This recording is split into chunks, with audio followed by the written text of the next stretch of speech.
Good morning from Sacred Space at Titania's Realm. It's 10:13 a.m. on the 22nd of July 2024. Well, yesterday I was so excited that I'd had such a good long sleep with no pee breaks that I thought I'd suddenly turned some kind of corner, but alas no. Last night I was up to pee about 7 times, and 5 of those were in the first few hours of trying to sleep between 9 p.m. and 1 a.m. when I finally gave up and just turned off the CPAP machine and, just went and had a cup of tea and mused a bit. Anyway, it was weird that I couldn't sleep, but I guess I overslept the night before and my body's still trying to find some kind of normal recalibration from all this interference with my sleep apnea that's not used to being interfered with. But I am disappointed about my bladder, but it occurred to me I swapped out tea. I only had 2 cups of tea yesterday, and the rest of the day I swapped it out with hot water and boiling water and lime and some cocoa nibs and some honey. I think the lime aggravated my bladder too. I do remember vaguely reading that citrus can promote bladder hyperactivity. So anyway, it was on for young and old last night, and I have had some sleep, but intermittently. I finally got back to sleep around about 3:30, 4 a.m. and then I woke up, bolt upright about 8. So I would have got round about 4 hours sleep maybe. I don't know. It's hard to tell because with the CPAP it's, stopping me from stopping breathing, but I don't know if my quality of sleep was all that good last night. Stopping me from not breathing, But I feel kind of a bit jagged, like a jagged little fucking pill. You ought to know, people of Earth, don't mess with my calibrations. But anyway, it's a beautiful day outside. Went outside with Charlie. I stayed in bed till about 9:30. Even though I was awake, I just sort of lay there looking at my iPhone and various things on Facebook and reading things, and just lay there, just rested, because I figured, well, I've had such a rough night. Sometimes it's good to just stay in bed. But then I got up at about 9:30 and I got dressed and I took Charlie outside in the garden, and I was going to leave her out there on her own, but the crows have been kind of ganging up on her lately, and I'm not real happy about that. They would not have dared gang up on her when Bobo was alive. He used to always hear them and come out to protect Charlie.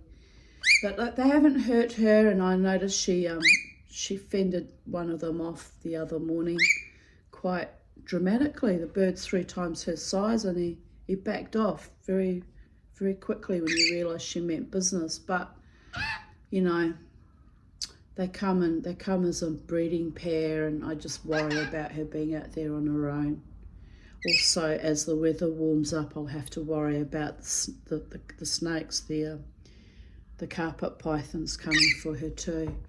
But I don't have to worry about the snakes just yet because it's still quite cold and we've got 1 more month of winter to go. Haven't we, Charlie? Yes, we have. But anyway, yes, where was I? Yes, it's a beautiful day, albeit still a bit nippy, and where you're going to have that in winter time. It's cold in here actually. It was warmer outside in the garden. I might put the heater on actually, to be fair. It's like, why are we suffering? Why are we suffering like animals? Oh.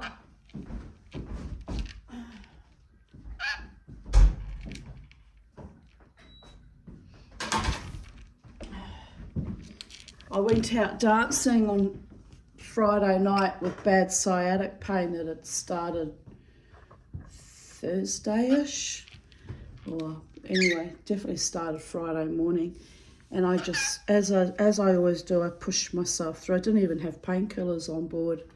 Did have 4 Jack Daniels during the night, which is my usual quotient, but I've been cutting back on those, only having 2 or 3. So I guess after 4 Jack Daniels, the back didn't hurt too much anymore, and I was just in my full zone, trance zone, dancing wildly, so the back didn't hurt at all. And then I came home from all of that wildness and excitement, and boy, now, here, yesterday was Sunday, boy, did the back hurt. It's really pinching me every opportunity it gets.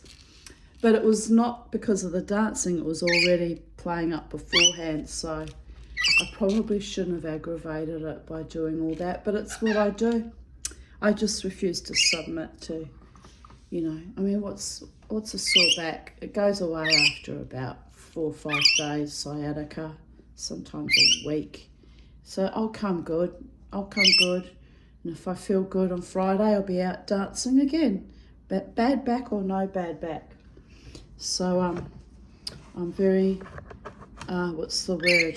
resilient and stoic and determined, but a little bit mad too, that I don't give in to, my usual physical malaises. Well, there's so many. If I gave in to them, I'd never exist in the world at all. But anyway, it's all good.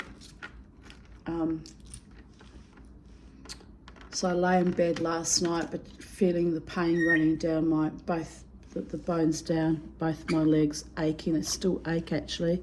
I don't even know what that's about. That started with the CPAP. So it's odd, some kind of arthritis or inflammation or something, not liking things. And still a bit congested from the CPAP as well, but my nose isn't as bad as it was, so I think I'm adjusting to it. Just last night was a hell loop, my God. Anyway, there you have it.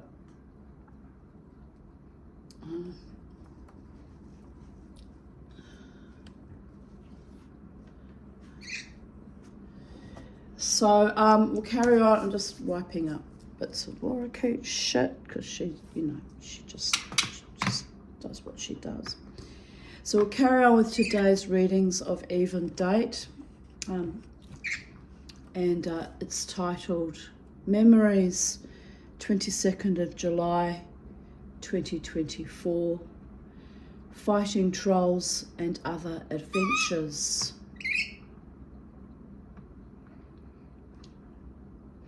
I used to spend a lot of time fighting trolls online, on Facebook in particular. I no longer do it. It's soul depleting, it's debilitating, it's a waste of energy, because half the time I don't even think they're human.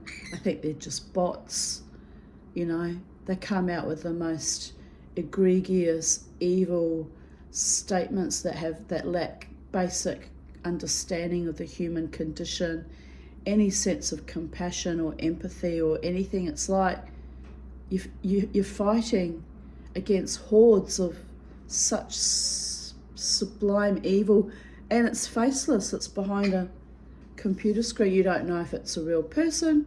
You don't know if it's a psy-operative, psychological operations bot that's programmed to just stir people up in forums. You don't know if it's actually a full-blown alien entity. You don't know if it's an actual zombie. You don't know nothing. So I stopped giving my energy to that, I just don't have the time or the energy that I used to put into it. I could be making jewellery or reading a good book or one day making love with a beautiful man, am I right? Well, that never manifested, but you know what I mean? Like, don't waste time on feckless, faceless, acopic, ugly, putrid idiots. I was an idiot for even, getting myself so distressed and fighting. For years I did that. 2013 right up to about 2021. I only really stopped in recent years. So it's, you know, I guess it gave me a sense of purpose, and, you know, that I felt like I was just a voice out in the wilderness trying to, I don't know, being a fucking Lone Ranger or something. Hi-ho silver away, am I right? Anyway, at the end of the day, nothing changed. We have the world that we've created now from these lackluster, weak, inept, psychopathic entities. And now we have to just move through that until that finds a new equilibrium. So it is what it is, and life goes on. But I'm enjoying my interactions with my friends, and thank you, my beloved ones. And yeah, I'm enjoying what's left of my life in spite of everything. And I'm enjoying looking at these lovely blue skies too. Not a cloud in the sky today. Not one single solitary cloud. Do you want to see it? I mean, you know I don't lie, but you can have a look for yourself. Da da da da, da da da da da. Say hello to the people, Charlie. There's no clouds in our skies today, Charlie. She says, I know, Mama T. I know. Right. So carry on. This is going to be a long one, and some delightful stories in this. I did a little preview yesterday, and actually sent a copy of it to one of my friends who's mentioned in it, because I thought it's only fair that that person gets to see what I write about them. So anyway, it was quite cute. Anyway, here we go. I shared a meme. I hate it when people say, she's really nice once you get to know her. They might as well say, she's a bitch, but you'll get used to it. And I replied, so true. And you all know someone like this. Admit it. People used to say about me that a lot about me. She's nice when you get to know her. But I'm always nice. Always. I try to be fair. I try to be reasonable. I try to be kind. Just don't get on my last nerve. Then you'll see the bitch come out. Oh my goddess. Anyway, there's no justification for bad behaviour, except that I was very, very, very, very, very triggered. Anyway, I'm still banging on about I should let it go now. Ding! Ancient history. Everything's fine. It's all past. And moving on, am I right? Mama T's learned the art of moving on. So have to do that sometimes. Just have to keep moving forwards into the unknown future. Expect miracles and surprises along the way. Absolutely. Or better yet, create miracles and surprises along the way too. Yes, Charlie. Yes, that was a very excited tweet from Charlie. 22nd of July 2024, wrote this in the early hours of this morning. 1:27 a.m. been in bed since 9 p.m. Tonight has been a bloody struggle to maintain sleep. Up 4 times to pee already, which is annoying as I cut back on tea yesterday and drank lime, honey and hot water drinks instead. What am I going to drink instead of tea and lime? I guess I could buy some chamomile tea. I wonder if that upsets bladders as well. I've got to find an alternative. It's not good. I have technically slept for 5 hours according to the CPAP machine, but that is not quite true. I've drifted back into full consciousness each time. and have laid here like a floating mullet, unable to reach REM. By the gods, I need that REM. I very rarely reach it too, and at the best of times.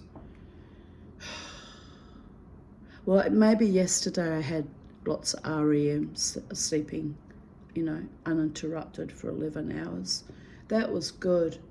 I wish I could do that every night. Maybe not 11 hours, but 8 or 9 hours. But I was exhausted from the dancing.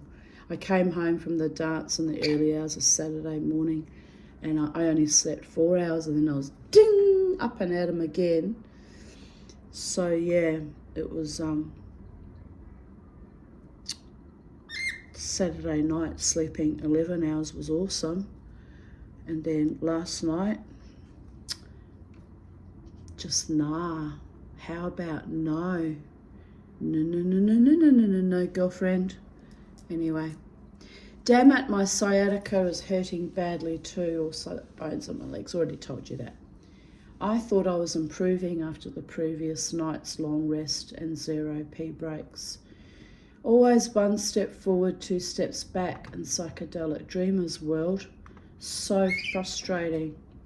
I might as well make a cup of tea and give up the ghost and watch TV.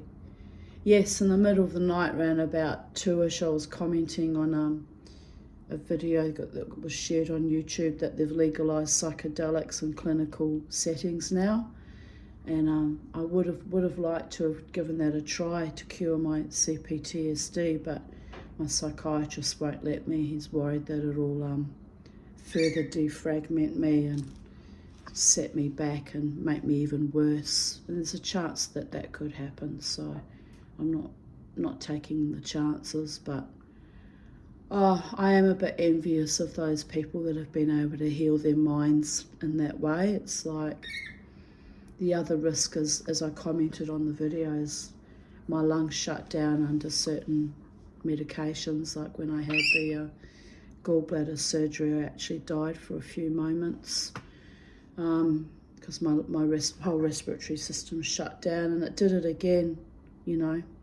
almost 2 weeks ago, 2 Wednesdays ago. So yeah, I don't know how I would react to psychedelics. I guess I'd either fly or I'd fry.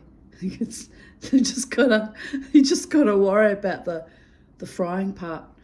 So anyway, it was a weird thing to be looking at in the early hours of the morning, contemplating whether I should sign up to give it a go.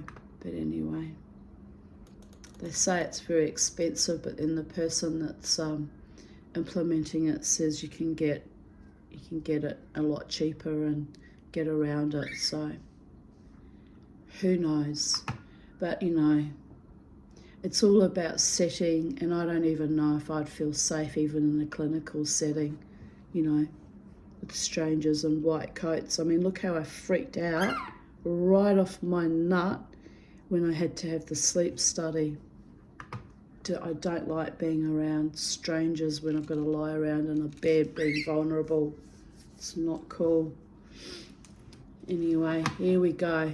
On a happy note, let's just keep ploughing ahead. 22nd of July 2023, 3:23 a.m. Home from a lovely wild night of dancing.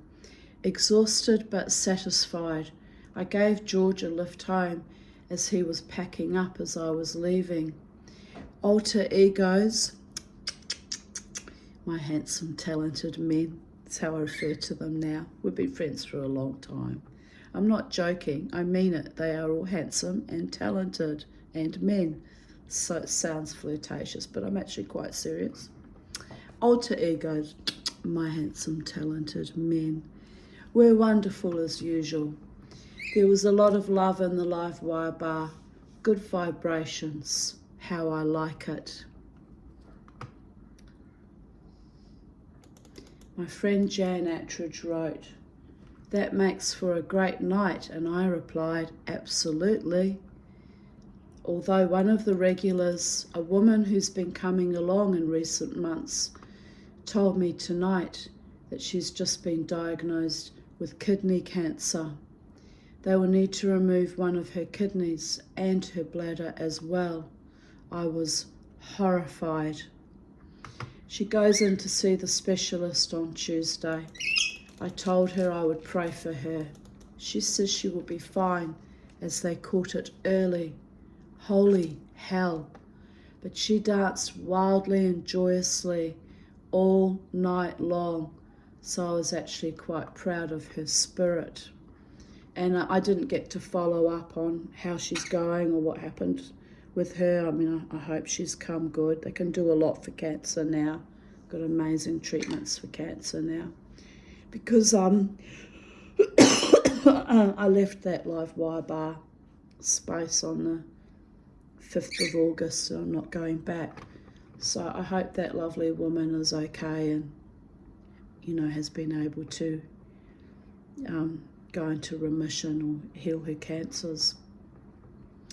I received very, very distressing news at the end of the gig on Saturday morning of another dear friend is struck down with cancer in the gut, and I'm just distraught about it. So many acquaintances or friends are coming down with cancers now, and you know what I blame it on. You know what I'm blaming it on. But my other friend in New Zealand has done well. She said they've got amazing cancer treatments and she's been fine. So I'm going to put all my energy into thinking positive and sending positive vibes to my friends and make sure they stay fine and happy, and together we will heal each other. If by nothing else, just by sharing our love of music and our love for each other and our appreciation and cherishing each other, am I right? That's what life's about anyway. It was always meant to be about. It's just so horrific that it's all been precipitated by these turbo cancers and various other horrific adverse reactions. And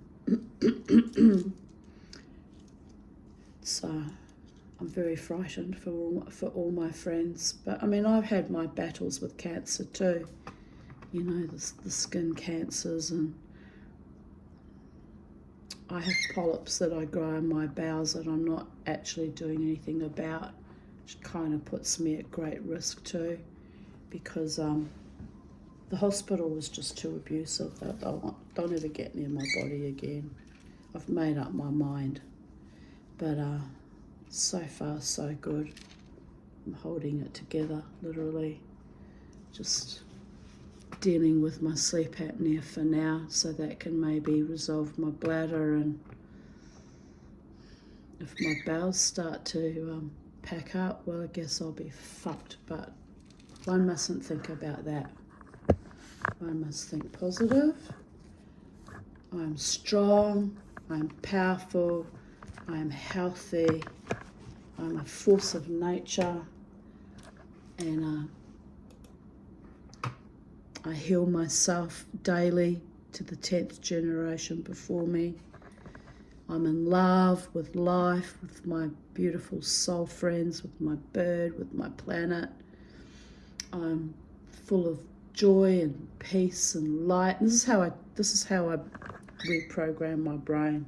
It's a little bit of brainwashing, to be honest, because the reality is often the obverse of all that. But you just gotta remind yourself how powerful we really are, and create new tapes in our head, and with positive messaging for our nervous system, because the body keeps the score. It's listening all the time, even to the words and the energy you tell yourself.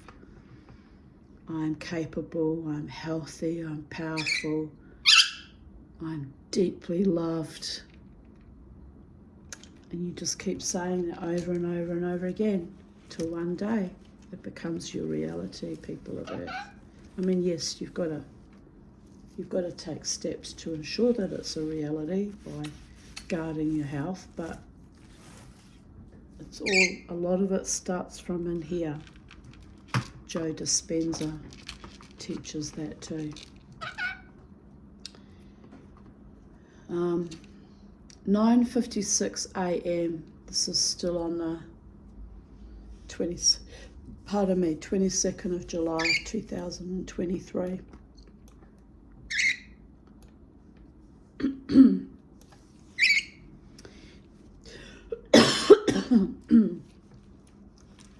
I just awoke after only 6 hours sleep. Wow. Last night was wonderful. Everyone was joyous and loving. I realised during the evening that I was in a deep state of love for life, for my friend Scott, the bass guitarist, whom is extremely talented and sexy, and whom is, however, married to a beautiful, talented woman also. But it's a safe, carefully guarded and contained love that I deeply appreciate because it is so precious. A woman approached me on the dance floor on my spot and said, "He likes you a lot and you seem to like him." Without looking at Scott, as I knew who she meant, as she and her friend had been zealously watching our infamous psychosexual smouldering ham, I replied flatly but kindly, "Oh yes, I do like him also. We are friends and he is married to a beautiful woman, so, not available." So I was like explaining that although we ham up, mischievously and cheekily at times, it's perfectly safe because he goes home to his beautiful wife. I go home alone. In those days, my dog was still alive, barely, to my dog and my bird. Am I right? No harm, no foul. And certainly no intentions of creating a disturbance in the field. Little butcher birds back. I was giving them some mints yesterday. They were so cute. Fluffing up all his feathers. "Oh," she replied with disappointment. I was greatly touched by her wish for me to be having a grand romance, a rarity in that space, which historically has always positively seethed with envy and at times malice and so much sabotage that I have never found a truly loving partnership in that space. He's looking at me and singing to me, more or less saying, "Come on, bring me out some food, cheeky bird." I noted her look of chagrin. I smiled kindly. "It's just show business, honey.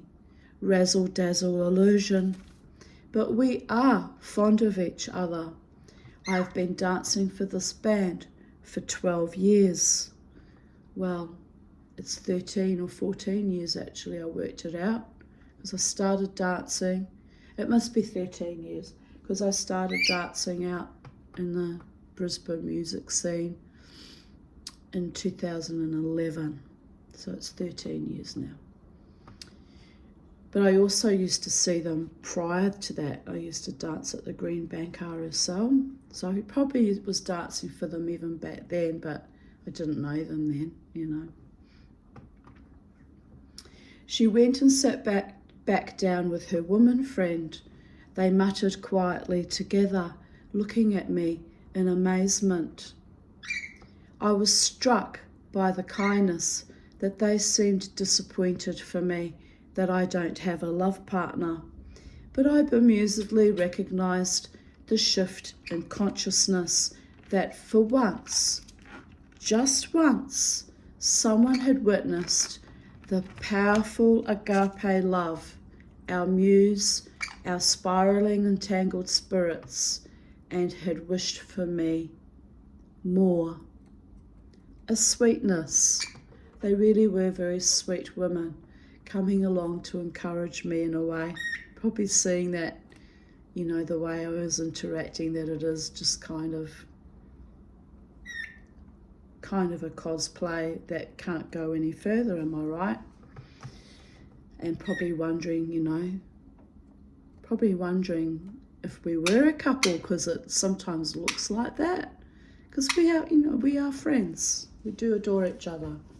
But anyway, it's a strange old world sometimes. It's a strange old world, but it is what it is. Another gorgeous skinny dame came along with her friend, and they too danced near me. She told me Scott is sexy and she wanted him. The curse of being desirable, talented and charismatic. The rock star treatment. I laughed. He's married to a beautiful woman. Me, again, carving out a protective space for my lovely friend. She replied, I am married too, but I don't mind at all. So I looked at her with a thinly veiled measure of disgust, but leaned back in my little writhing corner of hell loop to quietly osmose the shenanigans. I mean, we're all adults, and I'm not actually his bodyguard, and whatever happens, babies. It's not my monkey, not my circus, am I right? But I was annoyed. I thought that was just so cheap and vulgar and trashy to behave like that. Anyway, here I write. It was intense, but kind of comedic. Another regular arrived and moaned to me breathlessly about his biceps. I hadn't even noticed his biceps, to be honest. This is how you know we're true friends. I don't look at him as a piece of meat. He plays the music and I dance, and that was the soul contract just in that alone. She says to me, he is so sexy. I replied, also so married. And by this time, I started feeling like a gatekeeper hellhound at a gated, guarded, preciously guarded bordello somewhere in hell or in a heaven where my gorgeous men remain forever distant and unavailable, but kept in a prism of light and love that I myself have created for them. Like one of those snow globes you shake up from time to time, then carefully preserve on the shelf. Beautiful, but a mirage.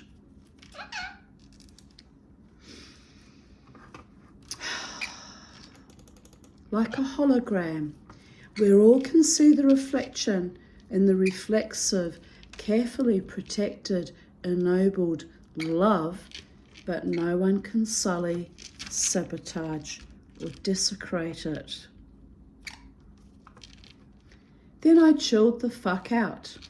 My magic is finally happening, drawing in the one, and the prelude to the final requited and immense power of the actualization of that long-held, psychedelic, holographic, mythic, distillated but undevoured dreaming, swirling in infinity, has finally landed.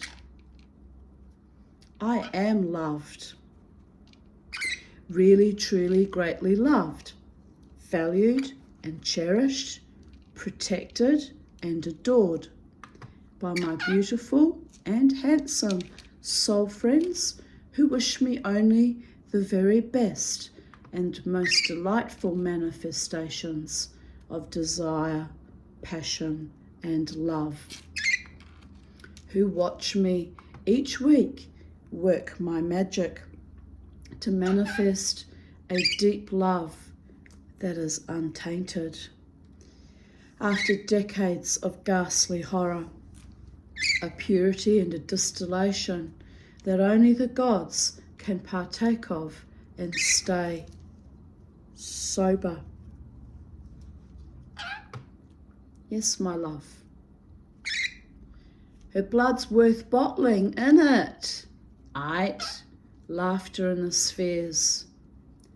I am in love with life, l'chaim, with my magic, abracadabra, with my muse, with my angels who reveal to me true hearts and minds, who cheer me on. Even that strange, kind woman who saw the love between me and my favourite band as the music flows from their fingertips and vocal cords and swirls around us, and I transport that energy around the room and flow it right back to them in deep appreciation, honour and joy. We were all graced by it last night, the love and the bemused muse. I had told Scott about my ex-lover, the dead Israeli terrorist homeopath, and his magnificent penis last week when I met them as they were packing up after their gig at Irish Murphy's. By that I meant I was walking to my car and going past, and they were outside, so I stopped to say g'day and chatted rather randomly and oddly, unusually about that particular man, which was odd. I laughed at my own ghastly horror. I had said, I don't usually go around lamenting male genitalia, but it's a cracking story. You kind of have to laugh at that. Frankly, I was probably soul-ridden by that particular dibbook last week, as I was high on adrenaline and post-dancing fatigue. Does make me a bit high at times. I even had to laugh at my random oversharing of that little vignette from the past, but it was triggered by Scott telling me that his wife is a homeopath, so that was the connection. Anyway, my dear friend leaned down to me not long after I arrived on my spot last night and said he had been thinking about that magnificent penis story all week. Hilarious. That's why I love him. He gets my peculiar humour and sanguine sense of the absurd, which is how I have barely survived my own life. I threw my head back and chortled, "Ah, that asshole," and we both laughed, and the night was sanctified by a beguiling mischief and a sweetness, as that was confirmation that he has my back and I have his, and that, my friends, is a true friendship and an honour. Delightful. To you, Scott. Oh, and just after I had put my cardigan on and slipped my shamanic-looking turquoise blue bag over my shoulders, preparing to leave the bar for the night, utterly exhausted, a lovely woman grabbed at me. "You can't leave! Dance with me!" She had earlier complimented me on my outfit, my red corset and black velvet maxi skirt. She exuded so much love and awe that I could not deny her. I said, "Okay, one more dance." We danced to 5 more before I extricated myself from her. Hilarious. I yelled out, "You are killing me. You are instigating my fifth wind." And you know what happens when I hit the fifth wind? I threw my head back and kinda howled. She replied, "I don't wish to kill you. I wish for you to have a most beautiful night." I looked into her eyes and saw deep love and sincerity there, and my soul bloomed with her sweet sentiments. But I was conscious that I was already floating out of my body, and I need to rein my neshama back in, as that is getting a little dangerous. So after the 5 extra songs, I hugged her, told her she was gorgeous, and I loved her. Then I walked out to chat with George and my new homeless friend Theo. I told Theo quite sternly that he needs to fight for himself harder, given he only just got out of hospital 2 weeks ago. That he should have been assigned a social worker. Oh my goodness, Charlie, so much poop. And the government should have fucking housed him, given how ill he is and how fragile. Indeed. So he kept hugging me, in love with my empathy, which is so carefully contained. By the gods, it's a disgrace, as he told me he's been harassed by police all week when he only just got out of hospital. Who the fuck harasses an already marginalised and very sick man? Our Queensland government, that's who. It's truly evil what is going on, but I'm helpless to change that. Well, all I can do is make these public videos and read from my readings, my opinions of that, and make sure the whole world knows how our government are treating our homeless, by the way. It's all I can do is be a voice in the wilderness, people of Earth. Not that I have that many people watch my videos anyway, but pay it forward. Advocate for those who aren't protected and,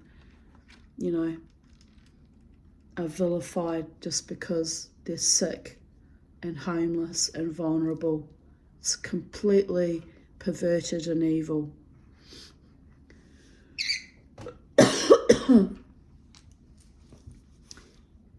I told him to go to Cunterlink, which is my name for Centrelink, and raise hell. He needs suitable accommodation ASAP. I noted that many of my other homeless friends are getting housed. So Theo, mate, take your rights on this planet. Fight for yourself. Never let the bastards grind you down. God's bless. He was actually running around with an open wound too. I don't know how he didn't get sepsis and died. I was actually quite concerned for him. But, he's a grown man and an adult, and you can't bully people into, you just got to let them live how they choose to live, basically. But I could have invited him home here, but it's not safe to bring homeless people into my home because of my issues as well, and I sometimes feel quite guilty about that. But at the end of the day, it's up to the government to provide these people homes, especially when they've just been discharged from hospital, desperately ill as he was. It's really appalling. Mama T and her alter egos. I am still in an altered state from the dance of life. Don't mind me.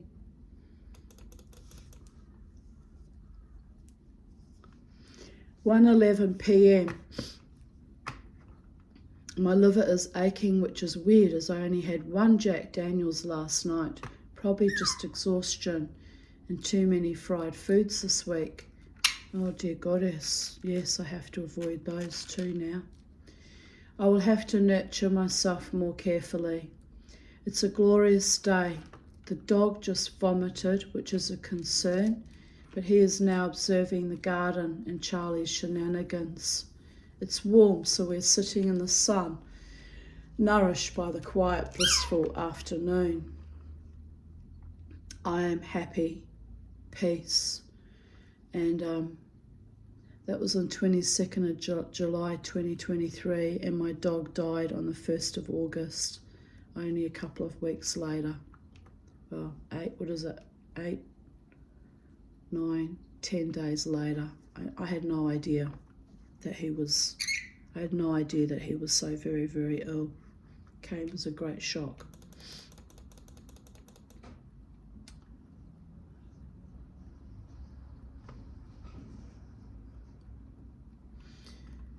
"22nd of July 2022, I posted a link on YouTube to Neil Oliver, Big Bad and They Mean Business podcast, episode 26.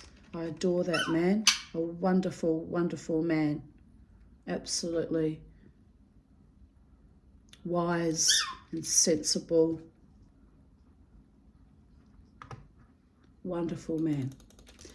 So here I replied, Mama T may never visit all the sacred sites in real life due to poverty and health issues, for fuck's sake. So here is Lindisfarne.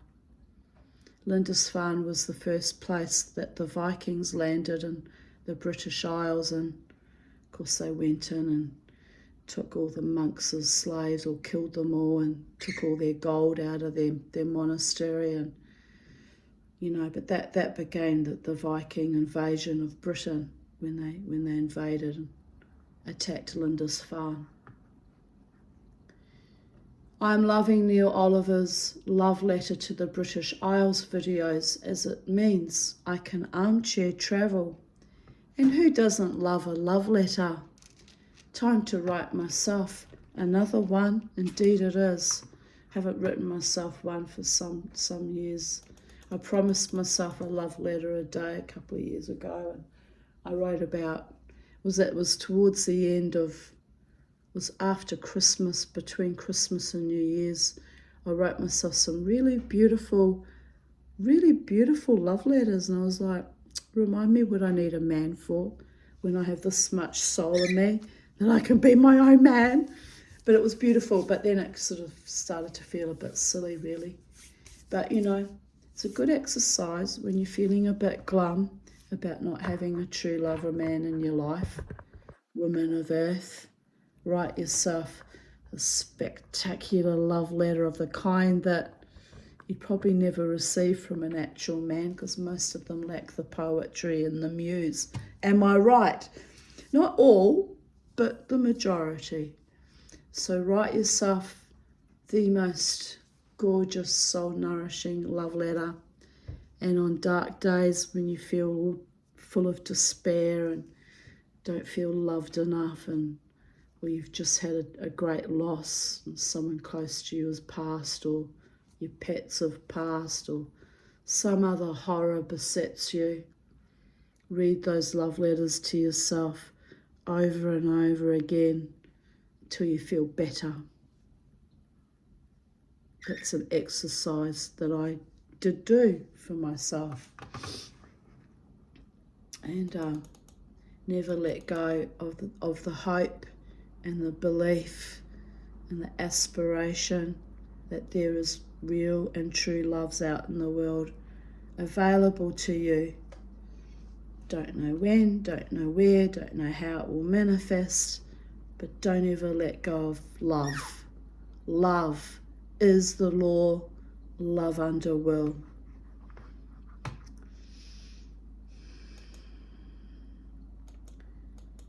"22nd of July 2021. I posted again the photo of Sock's beautiful rosewood box that his ashes are in, and the cremation certificate up. But I posted that.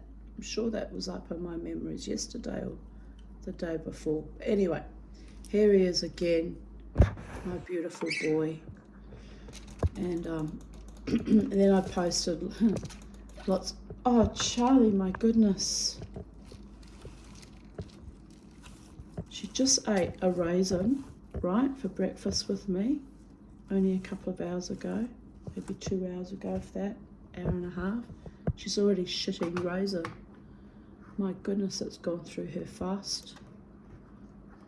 Don't even think that's normal to go through her that quickly. I don't know, because I don't know much about birds' digestive systems. But where are we? So I posted some funny, really funny photos of him, my favourite photos. He was so fat because he was a galloping gourmand, but he'd taken to sitting on the bench, and he was just sort of cocking up one leg and doing weird little things, and it was kind of delightful. He used to love to sit on the kitchen bench, and in the mornings when I make a cup of tea or I'd be making breakfast, we'd have these full-on like philosophical dialogues, and I swear to God, he was such a muse, that boy. I would talk for him, of course, but you could almost imagine the way he'd look at me back, that he was saying exactly what I was imagining he was saying. It was delightful. I miss that. We used to have some really offbeat, weird conversations, Socks and I. And but he loved me, that cat. He really did love me. And I posted a photo of Charlie. I've got the real thing right on top of the laptop too. So there you go, Charlie. Here's you in stereophonic delights. My goodness. I tell you what, my back's really nasty today. It's really giving me hell. What can I do for it? I guess I'll have to give in and take some kind of Panadol or something. I hardly ever take painkillers. It has to be really, really bad before I resort to that. So I'm stubborn like that. That's why I flew into a rage at the QE2 pharmacy when I was having all those trouble with the teeth, and they tried to make me out to be a codeine addict demanding codeine. I was like, no, I'm writhing in fucking agony, and this is the third summer that you've put me through this because you're inadequate and can't do your job properly. And I just started screaming. I half expected them to come and, do a takedown or something. No, they realised I was genuinely, seriously in writhing agony, and they made a phone call up to the dentist upstairs, sent me right back up there, and hey presto, they finally found the problem.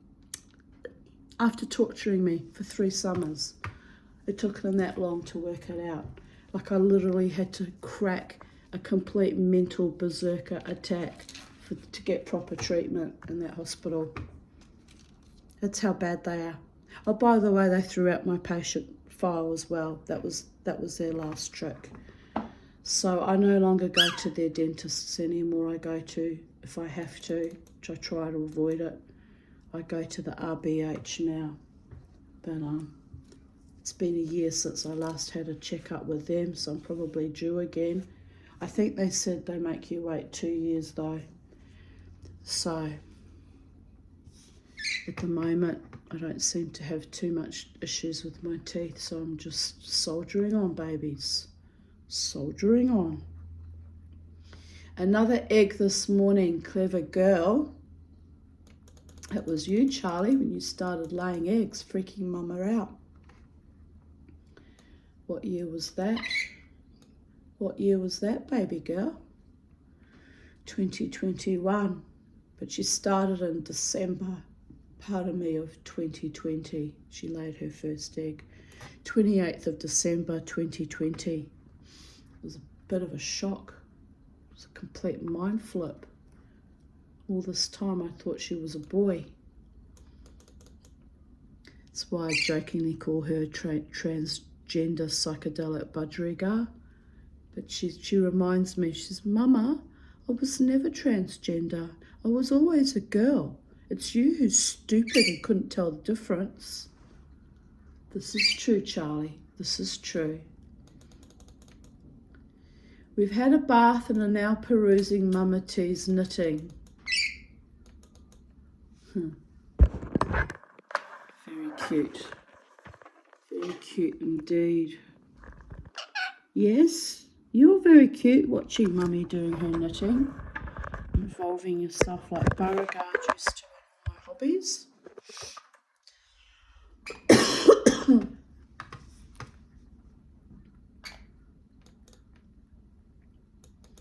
22nd of July 2020. I wrote, what can you expect from a pedophile? And I shared an article.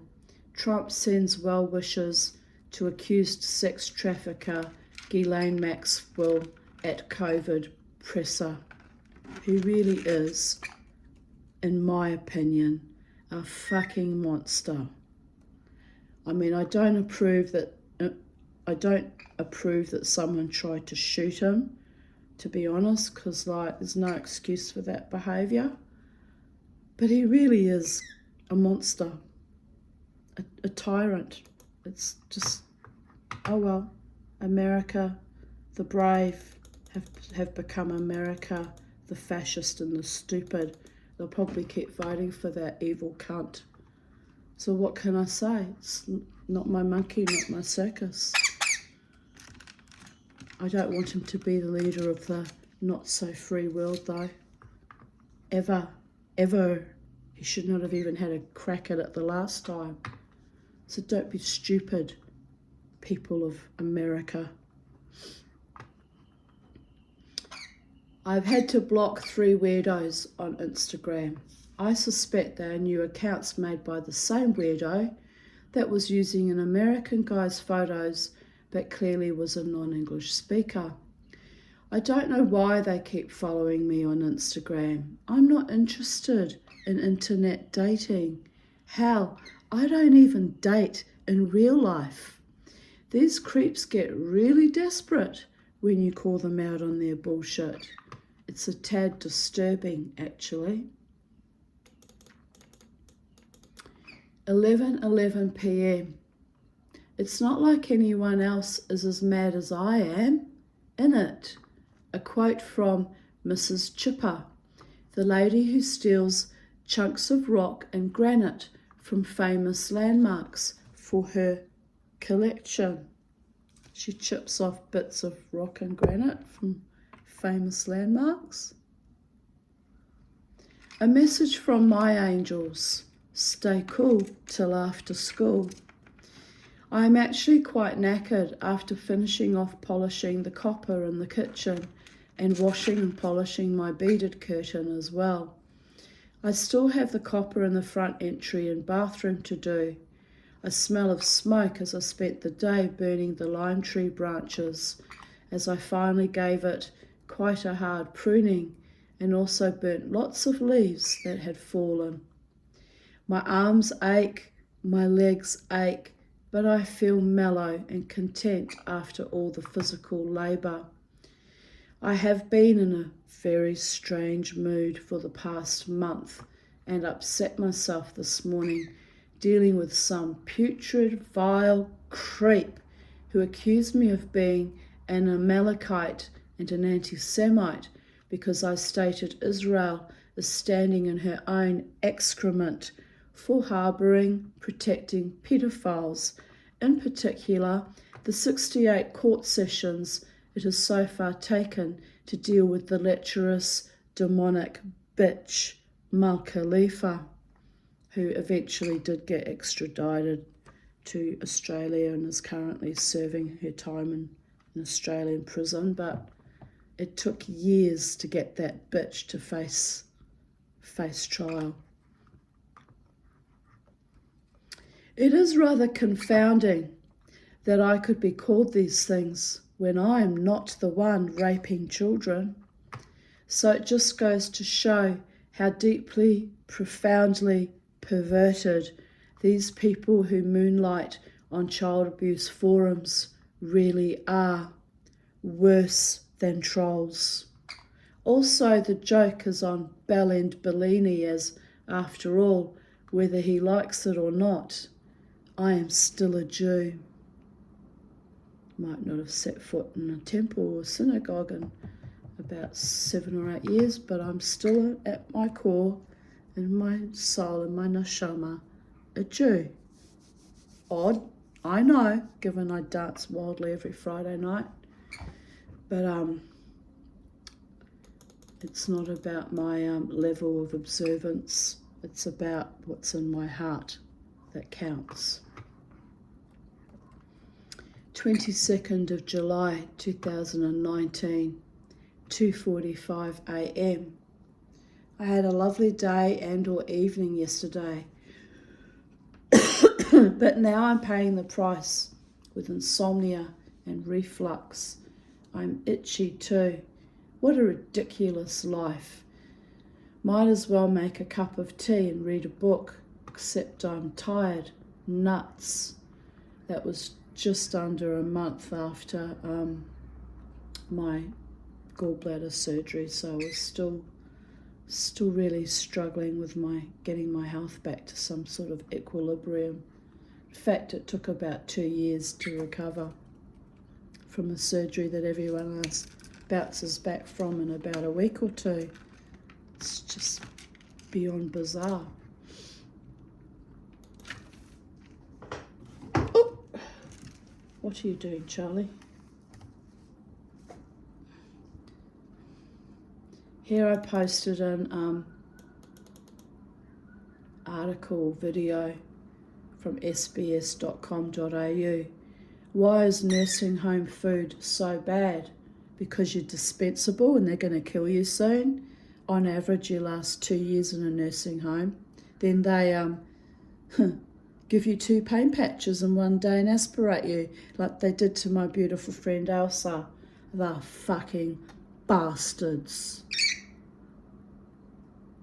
No, I'm not over it yet. It's still too fresh. They murdered my parents in those homes too. Murdered them via medical neglect.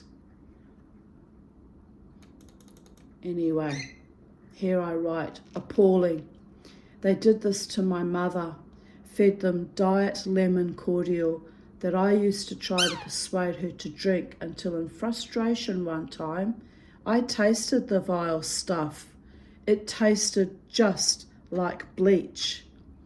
I went immediately to complain to the staff and told them it was awful and to give them water with slices of lemon or lime instead of that vile, toxic stuff. I mean, I don't even know what, for all we know, it might have actually had bleach in it. I mean, it was just evil. I couldn't understand why my mother wouldn't drink. And she was like dehydrated. Every week I go and see her, she'd look more and more fucking dehydrated. And I'd go, drink this, Mum, drink it. And I was bullying her to drink it. And she was non-verbal by that stage already. So I took a sip and was I shocked? Was I bloody shocked? I was trying to force that evil shit down my poor mum and all the other residents, by the way. Give them water, fresh water. Don't poison them with some sort of weird chemical concoction that's not even good for them, by the way. By the gods. But that was an evil freaking home. It really was. I called in the independent visitor and they shut the place down about 6 months afterwards. That's how bad it was. I'm glad I did that. They needed to see what was going on in there. Absolutely needed to see what was going on in there. But, you know, didn't save my mother, did it? She was too far gone with the Alzheimer's anyway, but honestly, they broke her hip. They broke her hip when she was already in the last stages of being terminal. That was the other trick they pulled, other stunt they pulled. And then they tried to blame the Redlands Hospital and the Redlands Hospital blamed them. I know who did it. It would have been in the home. broke my mother's bloody hip. This is why I don't want to ever end up in the hospital for quite some years until this entire COVID epoch resolves itself or settles down, because they'll fucking bedazzle on me if I get in there. Trust me on that one. And I don't want to ever end up vulnerable in an old people's home, gaga. If I get a diagnosis of Alzheimer's or dementia, I'm going to suicide rather than be at some fucking animal's mercy in a home. And I mean that. I mean it. I saw too much of what was being done to the elderly when I was visiting my mother for that period of 18 months before her death. It was utterly, utterly abhorrent.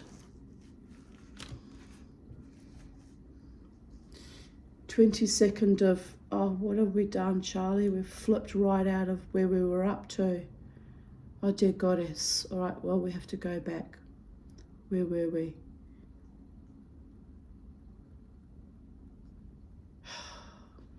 How did that even happen, Charlie? Right, that's right. We were talking about the nursing home food. Why is it so bad? Why indeed? They have professional chefs on duty. Doesn't need to be that bad. They're just skin-flinting, miserly and vicious and sadistic, by the way. Did I mention miserly? I just saw 9/11, also 6/11, 7/11 and 8/11. So many 11s.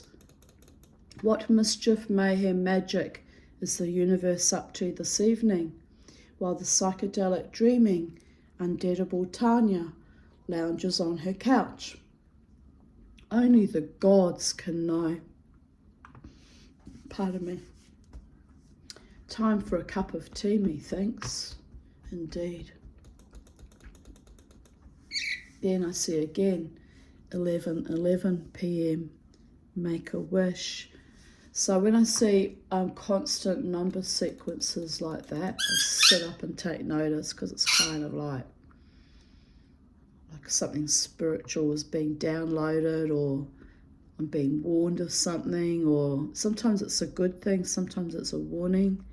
So I always sit up and take notice.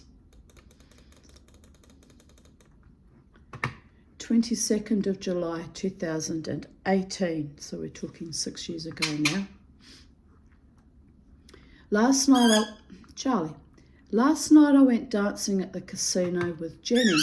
I had not been there for 3 months, and I'm still angry about the abuse I encountered there.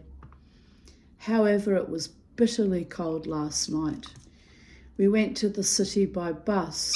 The driver had aircon on the bus, so it was even more freezing. And by the time we hit the city, intending to catch the city glider to go to the Elephant Hotel for the 90s night being played by Alter Egos, Jenny suggested we go back to the casino, which was kind of manipulative on her part, actually, because I was actually at war with the casino at that time. One of my Cold Wars. I had no intention of ever going back there. But I desperately wanted to pee. So, well, it happened. The going back there as well as the peeing people of Earth. Anyway, we had a good night. I don't really feel comfortable there anymore, but we stayed. Oh my goodness, Charlie, again.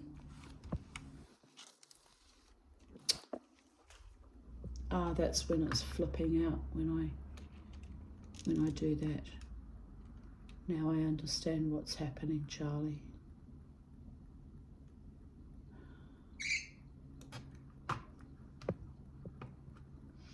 I don't really feel comfortable there anymore, but we stayed, and I eventually got into my zone of dancing and hamming to my favourite songs. A few of the regulars were happy to see us and asked where we had been. I replied, exploring other options, rather diplomatically. We left at 2 a.m. I fell into bed at 3 a.m, utterly exhausted from 2 nights out dancing. I got woken up by the handsome but creepy Pacific Islander tree lopper man at midday. He raps all along the timber supports of my house as he ascends my stairs, like a creepy stalking pianist loves his wood, he does. So I threw on my dressing gown, barely awakening from another PTSD dream about my mother, and lurched to my front door. "All right," I yelled, "coming." Frigid, fierce, with my hair in a mad Medusa bed style and a rising temper to match. Now, I didn't touch anything there and it flippity gibbeted out. Can't blame it on you, Charlie. You haven't touched anything. Oh dear goddess. How long is that going to go on for? Binging at me. Stopped, thank God. My computer. I swear to God, it's got a genie in it. It's driving me mad. Anyway. Where was I? Rising temper to match. I look out my door to see Tree Lopper Guy. "You have woken me up, and no, I don't want my trees lopped." Sleazy but disappointed grin on his face. "Oh, okay." I have a sign at my front gate which clearly delineates no hawkers, no proselytizers, no trespassers, no psychic vampires. I shut the door thinking about how, if I had a man here or a shotgun, that idiot would not dare disturb my peace. Oh, so you know what it did? It kicked me off the internet. I swear to all the gods, this bloody computer is killing me. Literally killing me. All right, restart. We'll just restart, which means I have to navigate all the way back. And yes, well, anyway, that bloody Pacific Islander tree lopper man, he was really creepy. Another time he came, how's your husband, how's your family, like a rapist, like sussing out if I'm alone, as if I was interested in him in any way, form or manner. It was just, I should have reported him to the police, actually. It was that fucking vile. But anyway,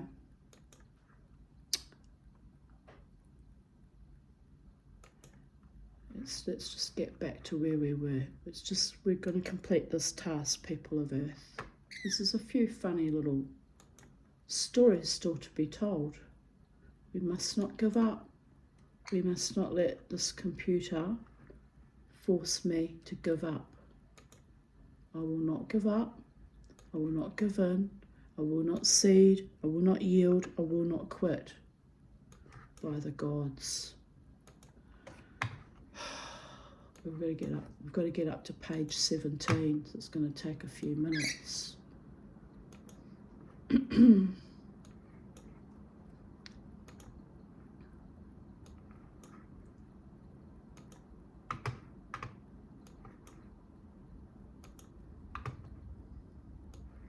It's stupid the way they've done it, Vocal Media, that you can't just like press search and click on the actual page instantly, that you've got to go through all the fricking pages.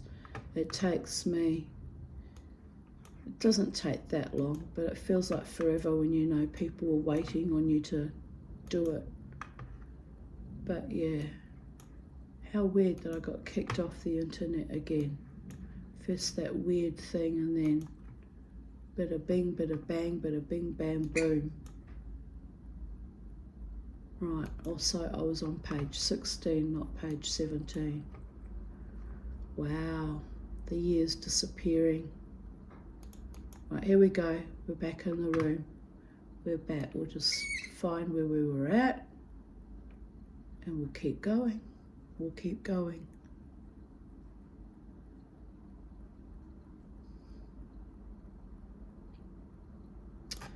Right, here we are.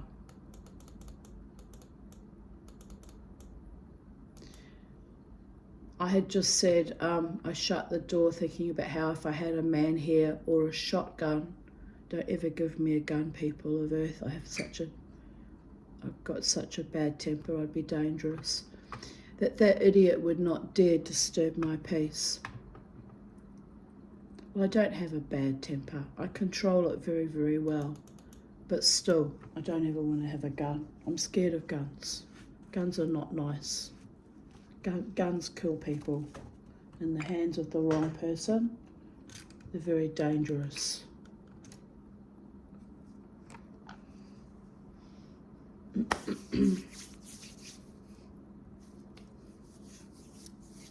Maybe he can't read, I ask myself, question mark.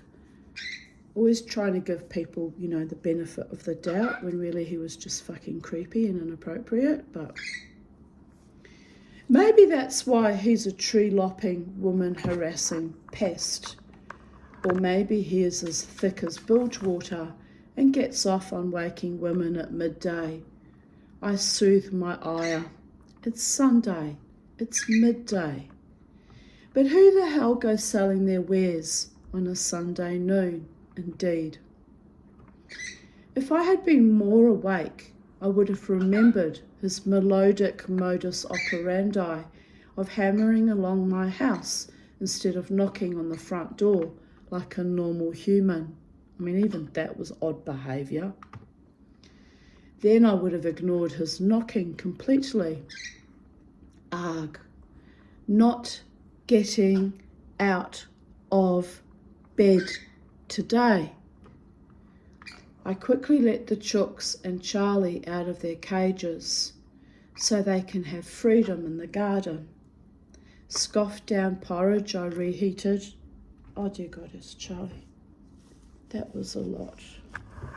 Some of that went on me too.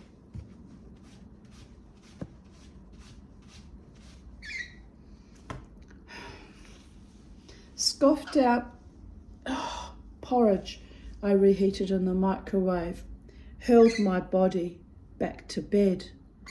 Bliss. I might even do that when I finish this video. That's how wrung out I feel.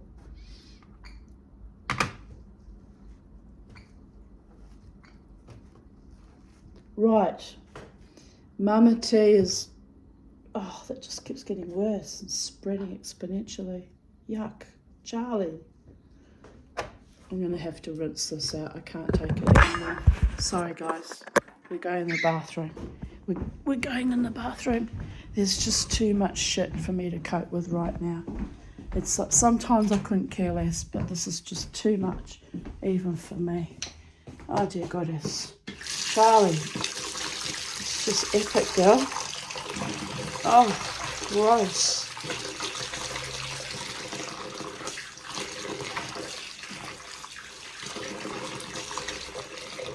There we go.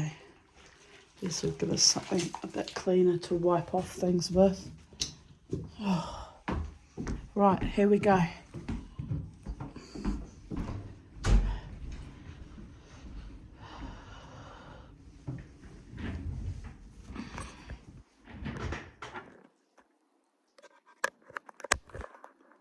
Are we still filming? Yes.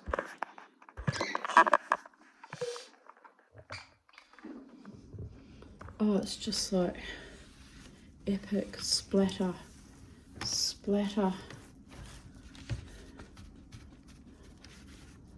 Gross, Charlie.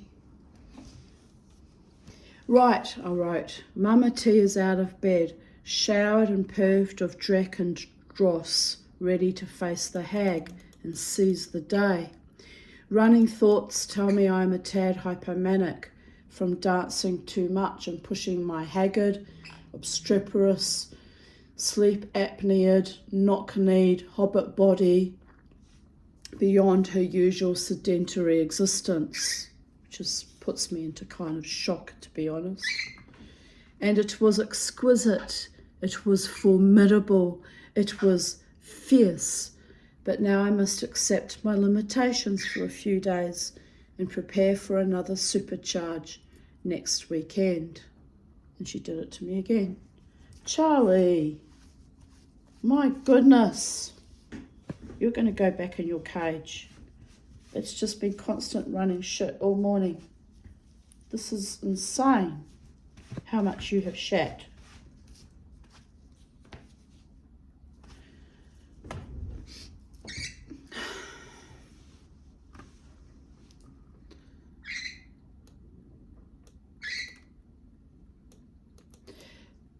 It was formidable, it was fierce, but now I must accept my limitations for a few days. Prepare for another supercharge next weekend. Silly old chook, innit? I absolutely love my life now. I do indeed. It's slowly killing me, but so is everything else. But I love my life. I love my wild dancing.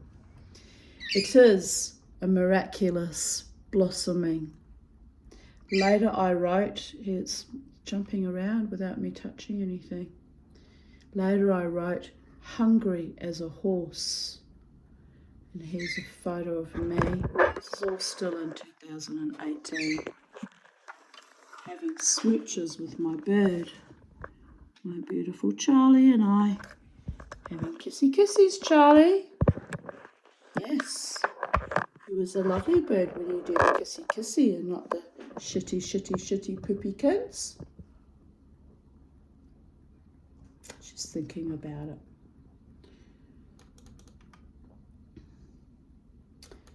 Then rather randomly I posted a photo of me when I was 8 on a stopover in Lisbon, Portugal, which I know we were in Lisbon, Portugal, because the little dolly my mother bought for me of the fisherman's wife with the 7 petticoats.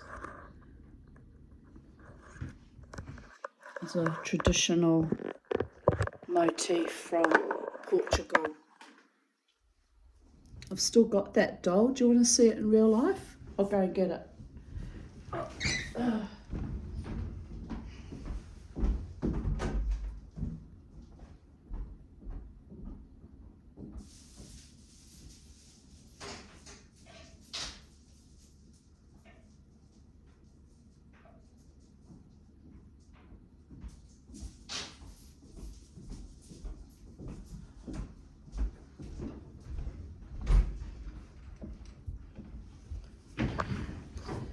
I'm 59 years old now, so that makes this doll, I got her when I was 8, 51 years old.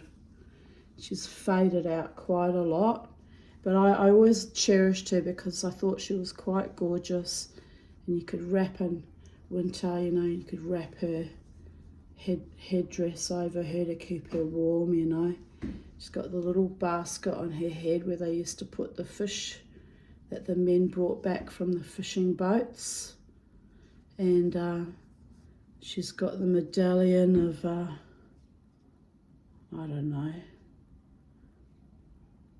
some Catholic saint, probably protector of fishermen. And then here you have, she's got the embroidered apron. It's all very faded now. And the 7 petticoats, the 7 skirts is the skirt. And then you've got 1, 2, 3, 4, 5. Oh, we're down to her her leg just fell off. We're down to her pantaloons now. Oh, bless. Well, anyway. No, that was a petticoat.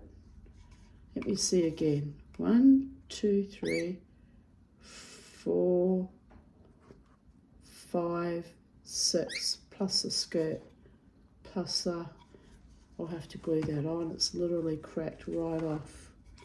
Oh, well, we won't cry. She's been cherished for 51 years by me, and everything has its season, and it's time to go kaput, babies. But anyway, that is the residue from my two stopovers in Lisbon, going there and going back. And we had 2 stopovers in Cape Town and 2 stopovers in Durban. We did the exact same trip coming back as we went there, so we had 2 stopovers in the Canary Islands as well.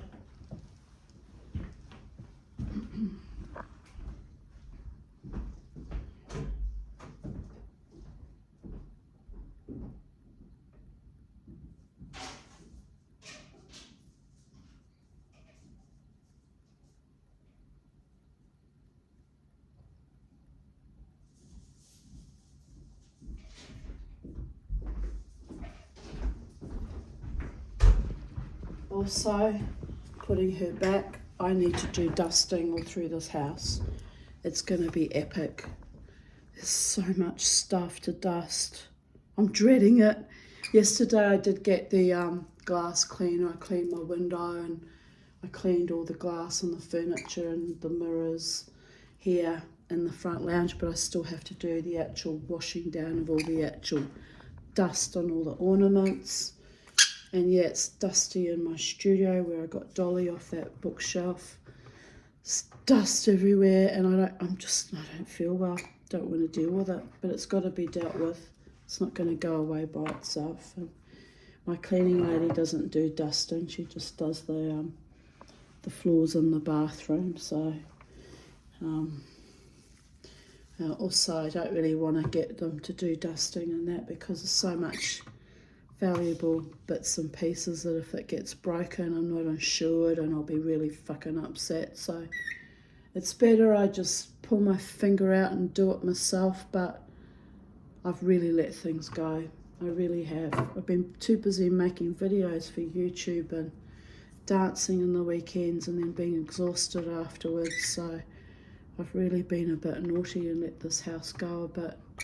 But anyway, once I get a bee in my bonnet, I can easily, what I usually do is I just get a big bucket of detergent, soap and water, literally dishwashing liquid, and I just wash everything completely down, and that's how I dust, just wash it all, because it gets so bad that I have to actually wash everything. Oh dear goddess. But anyway, it'll happen. Or maybe I'll pay a kid to come and no, because then if they break something, I'll be cranky too. No, there's no way out of it. I've just got to face the hag and get on with the task at hand and just do it. Just do it like Nike. But anyway, did you enjoy seeing that little dolly? It was cute, isn't it? I got rid of a lot of my old dolls from my childhood, but for some reason I couldn't part with her. I don't know why I had such a strong attachment to that little dolly. Maybe in a previous life I too had been a Portuguese fisherman's wife, because I was always very sentimental about that. It was really sweet. And while I was gone, my computer did another flippity gibbet and threw itself right off its perch again. Right, here we are. Dear goddess.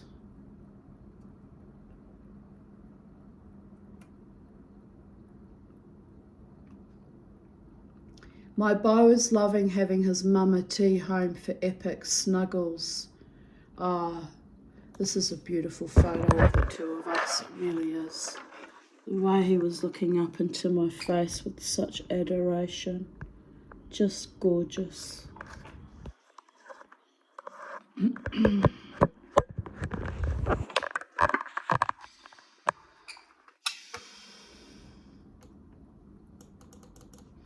22nd of July 2017. Why is it just doing that, flying all over the place? Right. Here we have some photos of the chickie babes. My chooks, looking all very gorgeous. And my neck just cracked as well.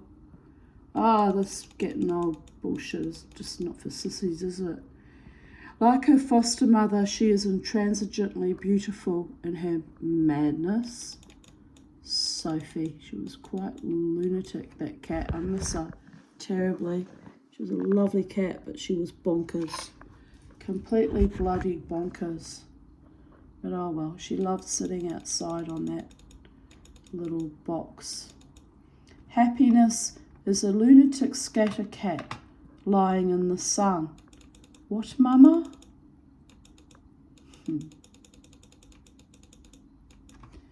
It's another glorious spiritual day. Hold on to your horses, people. I just saw 101 and this morning 11:01 on the 22nd of July. 11 and 22. Master numbers. I write here master, mistress numbers. 11s are synchronous guideposts from our angels. I'm yet to discover what this means for me today, but I am awake and aware. Shema Israel, I hear and I obey. Oh, Adonai. Amen. I'm being a little bit sarcastic there. Can you tell?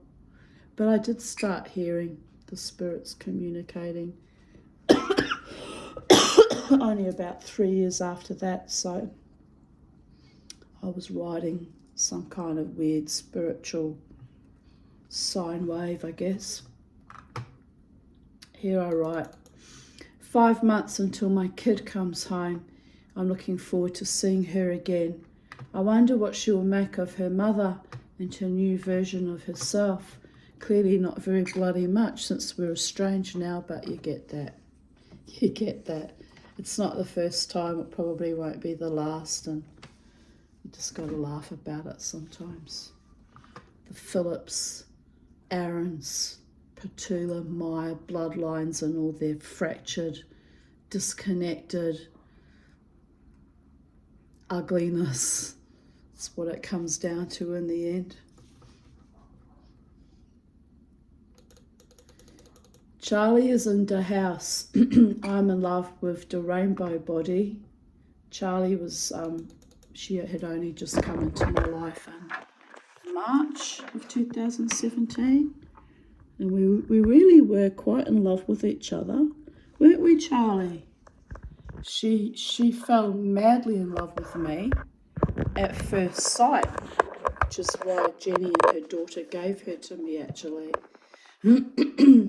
They had 2 big dogs, and I think Rhiannon worked all the time, didn't have as much time with her, and Jenny didn't, resented having to clean up all the constant running poop, am I right?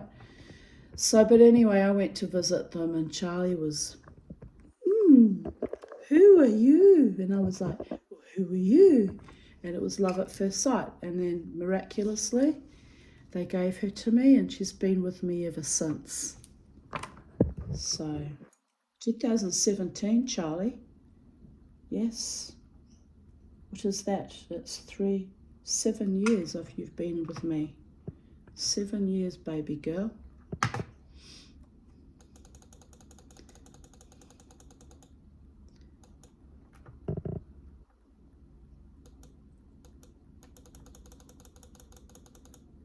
I glued my broken ornaments yesterday. Here they are, given a second chance at life.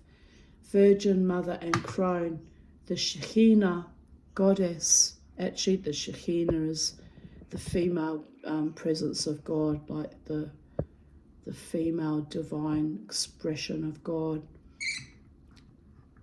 So I put goddess, but the feminine principle is what it is meant by that. Is within on my hydroponics pond. And I wasn't going to bother showing you, but I'll scroll back a little bit. Showed all the other photos. Here's Beauregard with Charlie just hanging out together, being good friends. which was lovely. They were quite good friends. She wasn't savagely beating him up with some kind of birdie version of sibling rivalry, which was quite intense actually. Quite scary indeed. Yes, Charlie, like cures like. There's a reason why you're my birdie. Your proclivity to violence, if you feel threatened, is a bit astonishing. Well, I try to contain mine most of the time. Uncivilized to lose control like that. Absolutely uncivilized. However, sometimes it's necessary.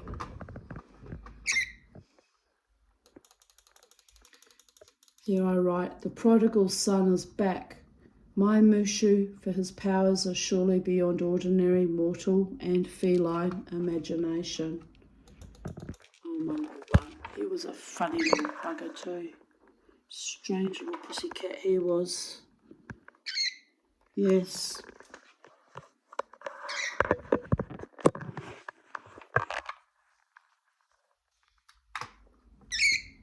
What? What are you doing? Bobo's not here. He might be here. He might be here in spirit, but he's not physically here, Charlie. Yes, you've been saying his name a lot in the last month or two, which is weird because the anniversary of his death is coming up on the 1st of August, but she's never said his name before, only in the last 2 months. Oh, am I being called home? Did worry me for a while there. Well, I nearly did get called home, didn't I? On Wednesday the 10th. So there is that. But once again, Lady Death vomited me back to earth, and 2 days later I was in a fight, so fighting literally with everything I have for my little bit of bloody dignity and safety and sanguinity. Dear Goddess. Here I write, somebody should bottle up the spectacular day and keep it precious for the future days that will be too hot or too sad or just icky. I'm in love with the shape of you. I'm in love with this body, which is an Ed Sheeran song lyric. Last night was beautiful. I danced with my beautiful, soulful Aboriginal friend Lolly, who was grieving the suicide of her nephew. I said, "Oh, Lolly, that is awful, but I almost did the same. But here I am, so let's celebrate our life." Something strange and magical happens when we give ourselves and other people permission to live in their own essence, free. We all went completely off. Later I went over to dance with my Asian transgender friend. She's actually from Thailand. She is Asian, but she's Thai. I don't know why I didn't specify that when I wrote that down, but she's from Thailand. She was delighted. Do that thing where you part your legs and sort of writhe. I wear big skirts, so I have freedom of movement from hips to knees. Ha ha ha. So when I squat down, you can't see right up my jacksie, am I right? She tried to show me that warrior squat pose I do, but she had a short dress and no leg room. I laughed. I performed for her. She laughed. I said, "You are the most beautiful girl in the room tonight." And I am. You know, I'm not quite sure what I am, but at times, too much man. We giggled salubriously. She grabbed our very short Asian friend Luke and pressed him into her voluminous breasts. I think he's originally his family from the Philippines. I think, I'm not sure. But anyway, he's very short like me, and she literally, his face was just pressed right into her bosom.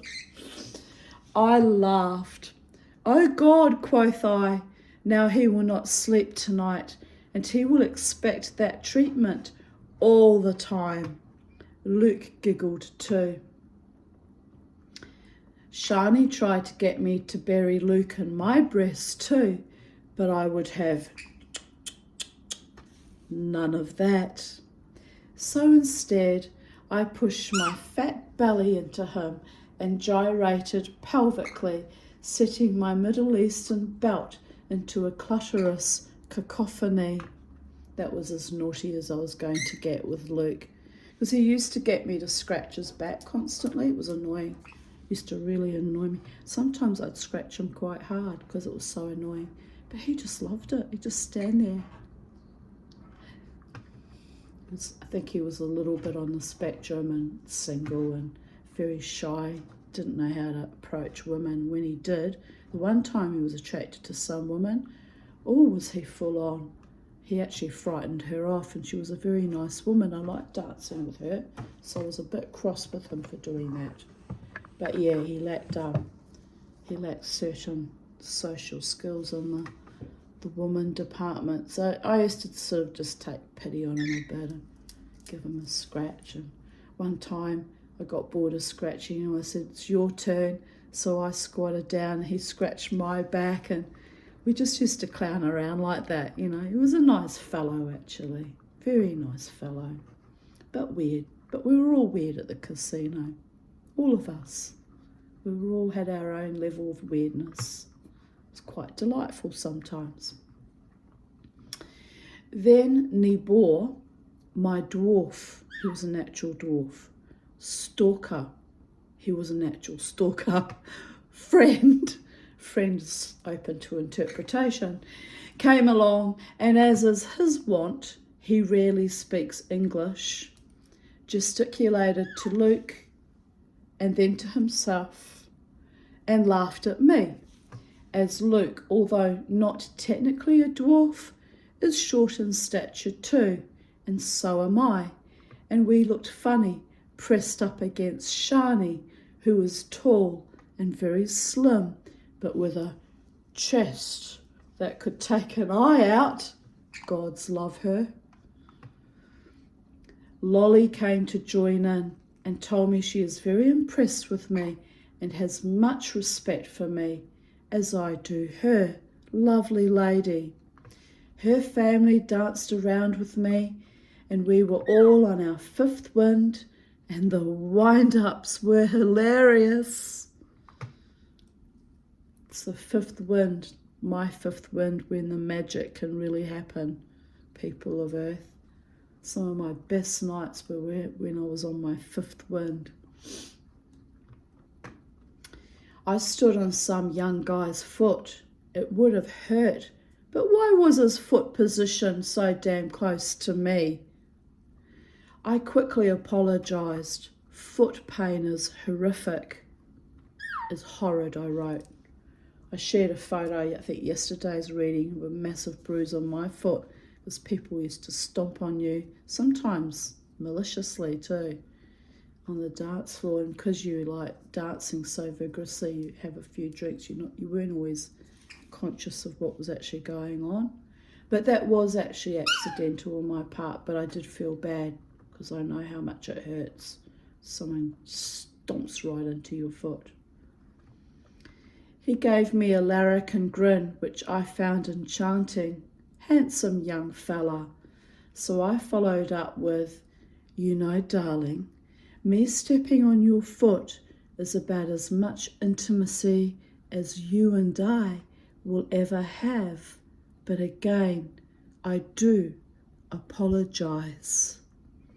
He laughed out loud and his eyes sparkled, and I was smitten and pleased to be forgiven.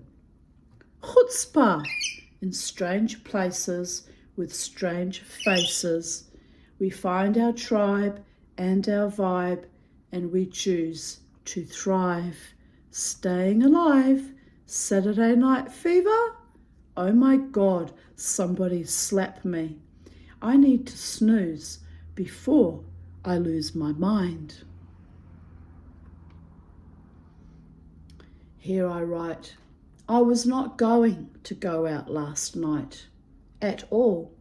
I skipped an ecstatic dance, which I do enjoy, and settled in for the night, preparing to snuggle with my dog and cats on the couch with the TV remote in one hand and a cup of tea in the other. Karen rang me and we both decided to veg out on a wintry night on our disparate couches.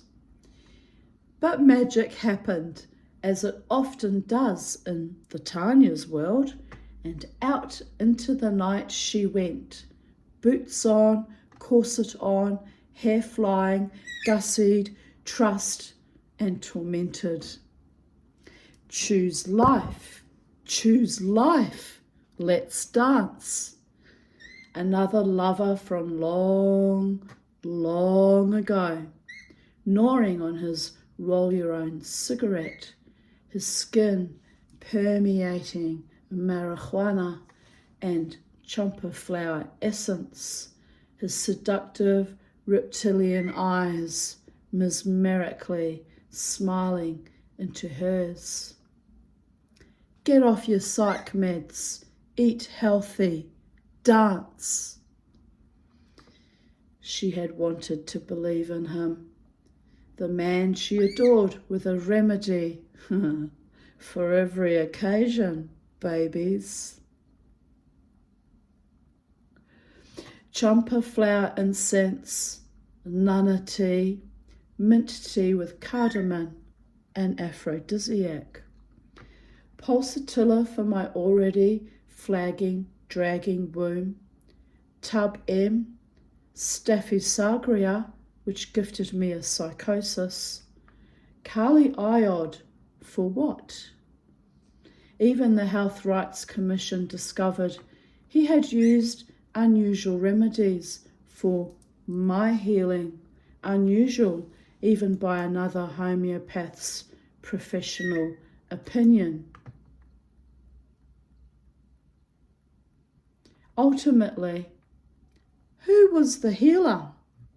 Who took the remedy and transformed it in her very own body and mind and healed, fucking healed. The womb was surgically removed 8 years later. No amount of pulsatilla was ever going to heal that. He had pulled out all stops in his quest to heal her, even strangled her. 'Cause nothing makes a person choose life like being slaughtered by a psychotic, homicidal maniac, crying a river over his beautiful indigenous children not being accepted by Chabad. So I healed him. Your children are Jewish by patrilineal descent in Reform Judaism. Grow some balls and get them their b'nai mitzvot. That is bar mitzvahs plural. He followed through on my sage, pragmatic advice. After disparaging the reform movement, telling me I wasn't really a Jew and rubbishing me for years, by the way. Ooh, did he get his ass to that temple ASAP to make sure that his boys were Jewish, even if only in the reform movement. The fucking hypocrite that he was.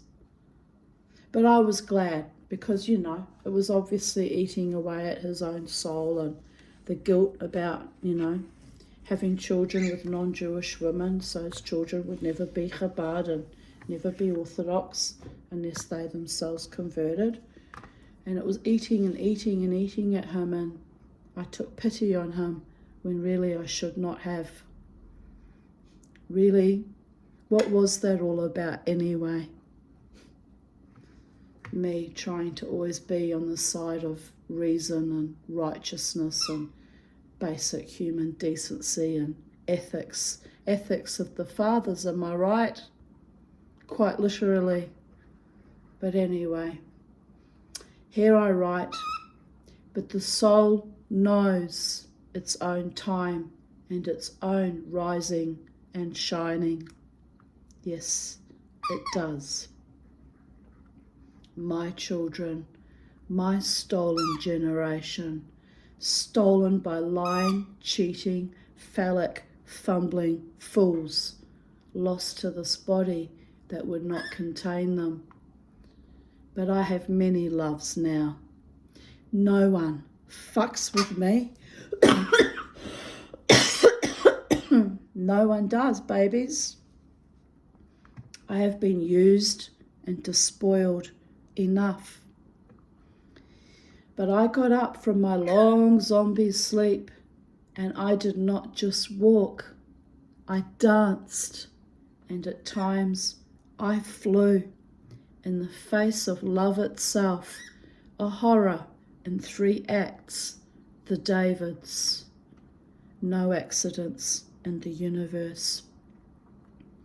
They came to me for a reason, or I was brought to them, laid low, raised myself up high, hollered into cosmic knavery and emotional slavery, and faced off the slobbering dogs of fate. So last night, in full performance artist's delight, I look up to see the galaxy, that mad, creepy Moroccan dude I met at Lefty's a few months ago, had found me at the casino. Oh my God, I was utterly aghast. I was at that point in time hamming it up with my dwarf friend from Dubai, laughing hysterically at the smooth way he had rebuffed the attempted advances to seduce him into Aussie mateship of a young, drunk, white Australian guy. My dwarvish friend sidestepped him with nary an expression on his poker face, and Aussie dude aimlessly fist-pumped the air and did a little jig to cover his embarrassment. Slick, but not so fast as the Tanya was one-handedly fending off drunken predators of her own, and my dwarf friend and I shared a great laughter at our smooth moves and clever avoidance of inappropriate advances. Thankfully, the galaxy stayed away. Phew. But with that token I found only 9 days ago from Galaxy World, and that lunatic arriving last night, I am aware that the message is clear. The galaxy, the real galaxy, not some creepy, stalkerish, crazed Moroccan dude. The galaxy wants me to be ready for the next adventure. Hopefully, it is not yet another spiraling descent into depression or death. But I am ready. I had the remedy all along. Laughter, dance, and a powerful love that blew my own mind and fuses. Infused me with a strength and a determination and a fierce independence. I am my own greatest joy and my own creation. Blessed be. And my friend Tarina Edwards wrote, "It was a strange night last night at ecstatic dancing. I was boxed into a corner by all these new people. One was hopping and skipping around, not noticing what he was doing and bumping into people. He actually pushed me, probably not meaning to. Luckily I was near one of the pews, so I just kind of sat, lol. I noticed the energy was very strange as well. I ended up leaving before it ended. I just had to get away from the energy, couldn't take it anymore. Oh my God, I replied, that is a shame. Yes, the energy was weird all night, but the weirder it got, the wilder I became, and after a while it just became comedy. And Tarina replied, sounds like it. And then I replied, the dwarf guy, his name is Nibor, has asked me to marry him a few times, which I couldn't take seriously. He cut out the middle man and forgot to, actually ask me out on a few dates first. Ha ha ha ha. I was thinking, while watching him, watching me, he is still on my stalker list, and we were sharing a moment born of triumph over creepy adversity. Two short people fending off drunk men, that I should perhaps have actually married him. He does appear to love me. Oh dear goddess, I must have been having a little wee moment there. I must have been mellowing. Beware when the dreamer mellows.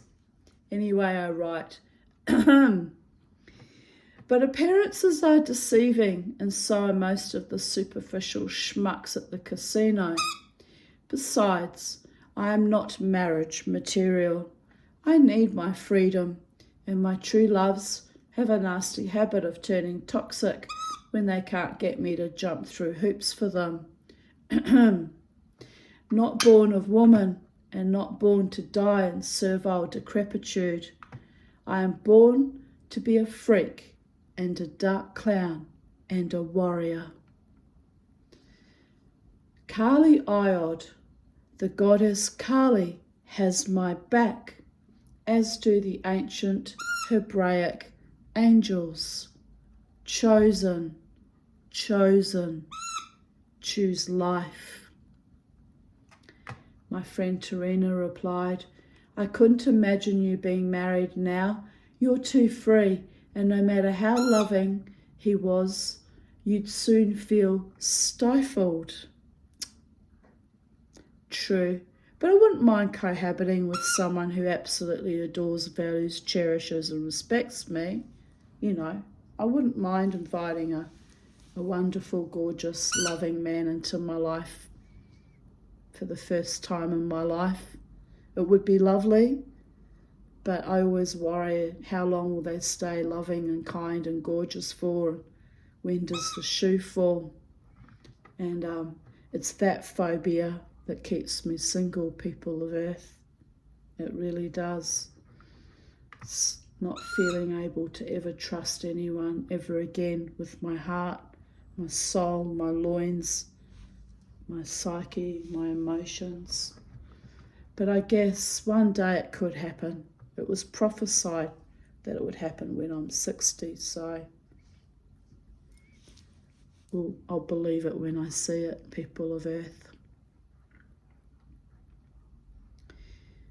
Tarina also wrote, I'm going through a stage at the moment where the thought of being with a man in any way makes me go cold. I'm not interested in women either, not sure what's going on with me. And I replied, menopause blues, babe, this too shall pass. She replied, I'm supposed to be on the other side. I was promised that when I got to this stage, I'd be sexually liberated and life would be sexually carefree. Still laugh every time I think of that piece of wisdom, laughing out loud. And I replied, you are sexually liberated and carefree.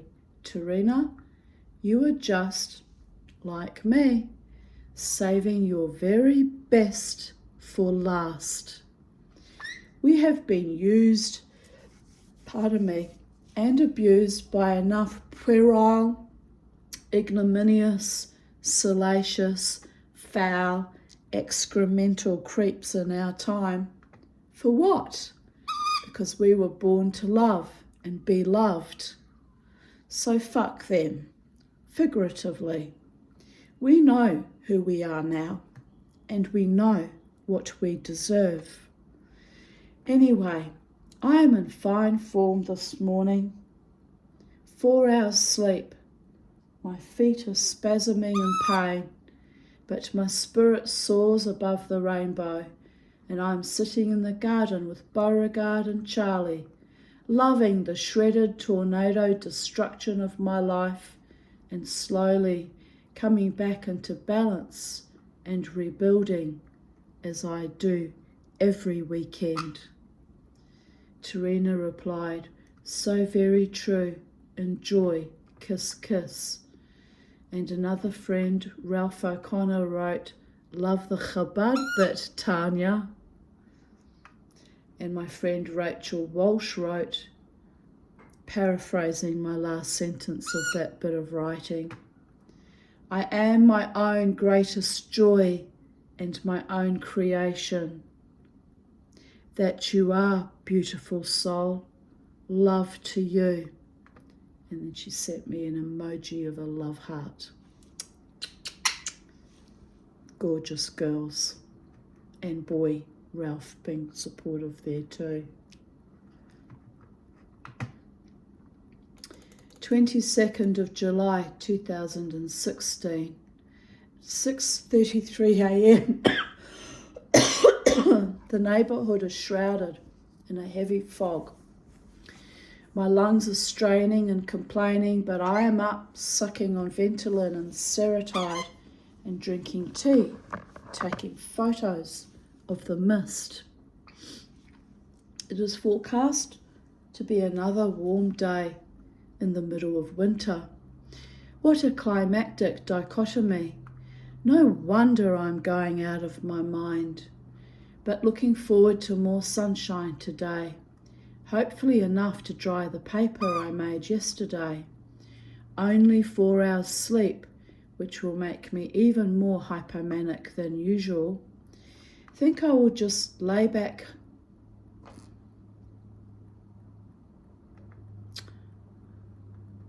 I wrote lay back home, but I meant lay back in bed and pretend I am dead. But after 20 years of zombieism, even that ship has sailed. Indeed it has.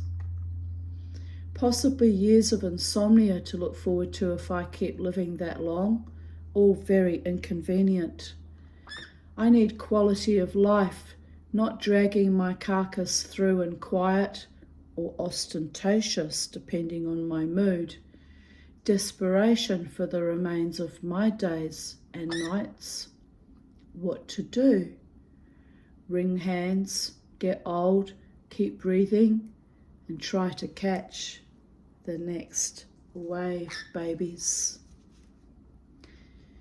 Beauregard was a very naughty acting out boy during the early hours of the morning. He shat in the lounge room and peed on the box of my desktop computer. Nasty brat. Mama had spent hours making recycled paper and then at night taking photos of stuff for her online store, which was an Etsy store which never got off the ground because I didn't like the way they treated me, so there was that, all that hard work wasted. So in his doggy brain, she had to be punished. Then he woke me up at 10:45 a.m, just under 3 hours sleep, as if he is awake. I must be awake also. Guru. Maybe I am also in the dog box, as I didn't take him to the dog park yesterday. For reals. 1 day missed. 1 fricking day. I have another control freak, New World leader, in a fur coat on my hands. What is it about me and sociopaths? So the beau's next trick, unsolicited of course, was to climb on top of the outdoor table and stomp all over my still very wet paper. I lost 5 sheets by the second that I realised he was sabotaging 4 hours of my work from yesterday. Big, muddy paw prints. That'll learn you, Mama, for treating me like a dog and not a God. Time to lay down again, exhausted. Shabbat Shalom on a bus to the city. Time to daven, which is rare that I ever go to synagogue or temple. Goldie Radinsky wrote, "City as in New York City?" ? I replied, "Brisbane City, Australia." But it was the Orthodox shul with a Chabad rabbi. I momentarily forgot he would not shake my hand, laughing my ass off. Awkward moment. Made me glad I am Reform. And in brackets I put liberal because in America Reform Jews are called liberal Jews. And I think in England we're called progressive Jews. But it's all the same thing.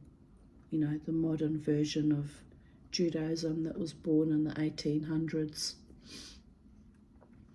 But he remembered me, said, "It's been a long time, Mrs. Aarons." I nodded. "Yes, it has, Rabbi. A very long time." He is one of the 3 rabbis who defended me years ago when my own mother slandered me. Also with a former lover, the same one that died recently and literally haunted my house for 4 nights. This rabbi, although Chabad, is actually a kind man. Goldie Radinsky replied, "Wow, a good religious man. Guess there are good ones out there." And I replied, "I have met 3, or up to 5. I've also met some shamefully wicked rabbis. Some wear the gabardine as a disguise to hide their evil ways. But yes, I focus on the good men and women in my life then and now. For those are the people who made my life bearable in dark times. The rest are scattered like dust." Yes, they are, babies. Shul was pleasant. How pleasant are your tents, O Jacob, your dwelling places, O Israel. Rabbi Jaffe was very welcoming. I met a lovely lady, a Baal Teshuvah, coming back to Judaism after 40 years. Wow. She invited me to join her singles group, which was very kind of her, although I didn't go along. Too many bad experiences with Jewish singles group in the past. Well, not too many, but a few bad experiences. It was rather odd how, as soon as the last song Yigdal was sung, all the men evacuated the shul. Only we 2 women were left chatting, and we did not hang back for long. It was like they ran like rabbits from the Tanya, laughing my ass off. I'm sure it was not personal or deliberate, although the caretaker gave me a long, harried look. Locked us out ASAP, lol. So Vicky and I talked a bit longer on the street. Now eating dinner at Jackpot Noodles and awaiting Tarina, who offered to come dancing with me to meet me in the city. 22nd of July 2015, 10:11 a.m. Nasty fever. I just took... Don't do it, Charlie. Quite wrung out from all your pooping, aren't you? You look quite tired now, Charlie. I'm his little baby. I just took Panadol and drank coconut water with orange juice and honey to rehydrate. Bitterly cold and foggy day outside. I will stay in bed. Nice and warm. Too warm, actually. Maybe I should buy coconut water again since I can't drink so much tea and freaking bloody lime juice makes me pee all night like a racehorse on acid. It was not good. I'm actually really wrung out. I'm really wrung out today. Can you tell? I was doing better yesterday because I had such a good long sleep, but today I feel kicked almost to death by the fates or the Norns or whoever's trying to recalibrate me from my former zombie existence back to full vibrancy.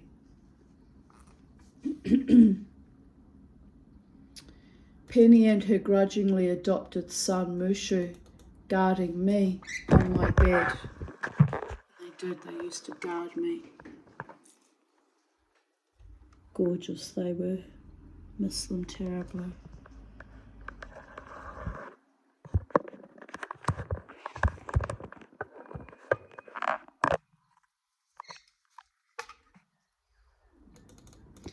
Today I went to look for eggs and was surprised and bemused to discover a very big Tabitha or Elvira egg in the wooden nest in the silky coop.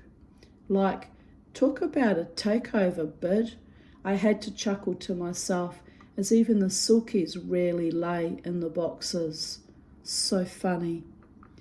Tonight I caught the big girls trying to go to bed in the silky coop as well, which meant the little rooster and the 3 hens were terrified to go to bed.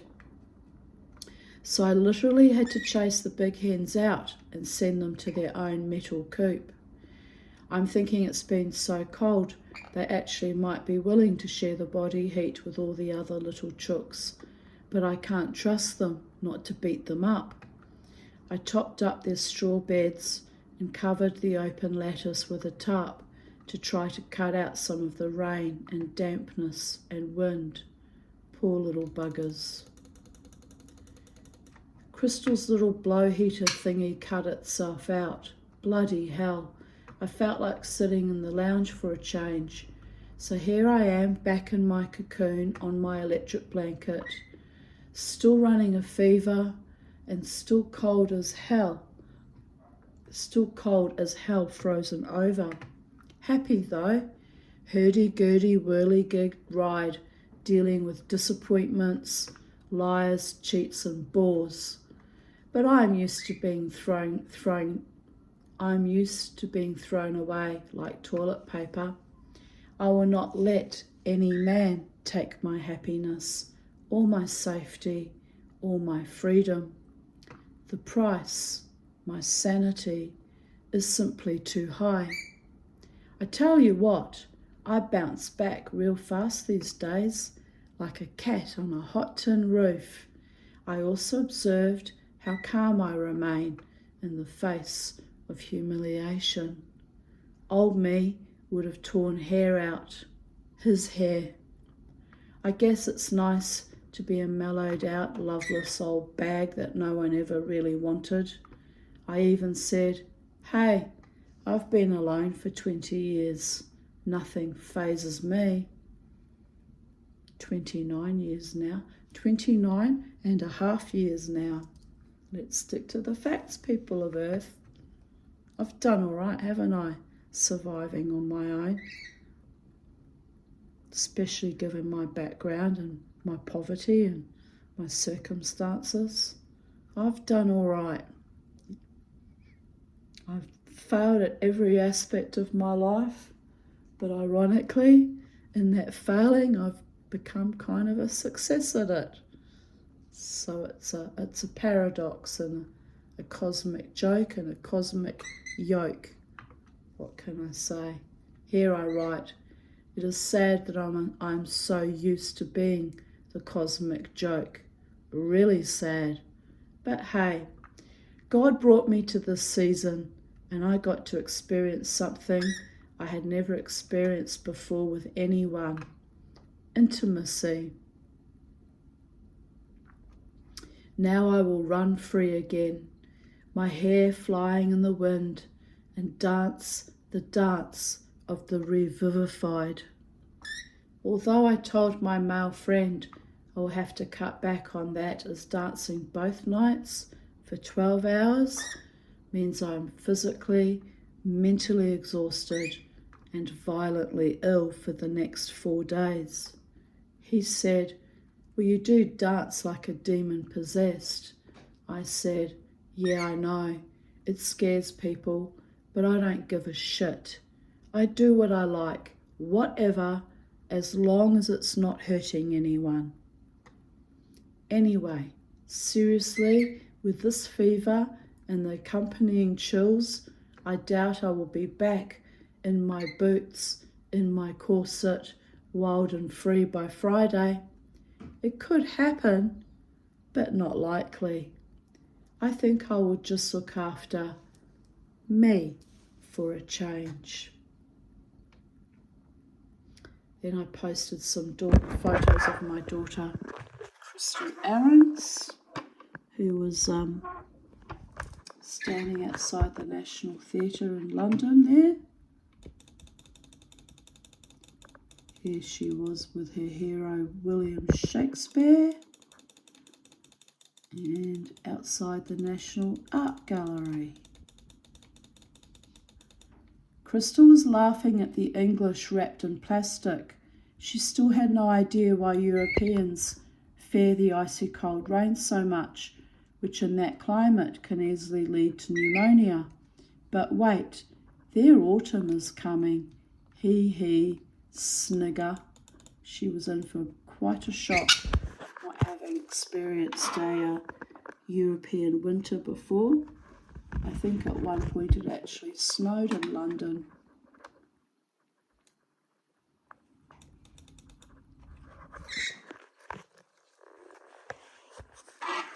Saturday was one of my happiest days of my life. Now it's all gone, left with shadowy memories. C'est la vie, je ne regrette rien.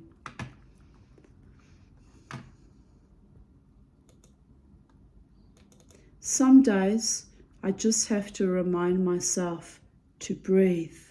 I got this.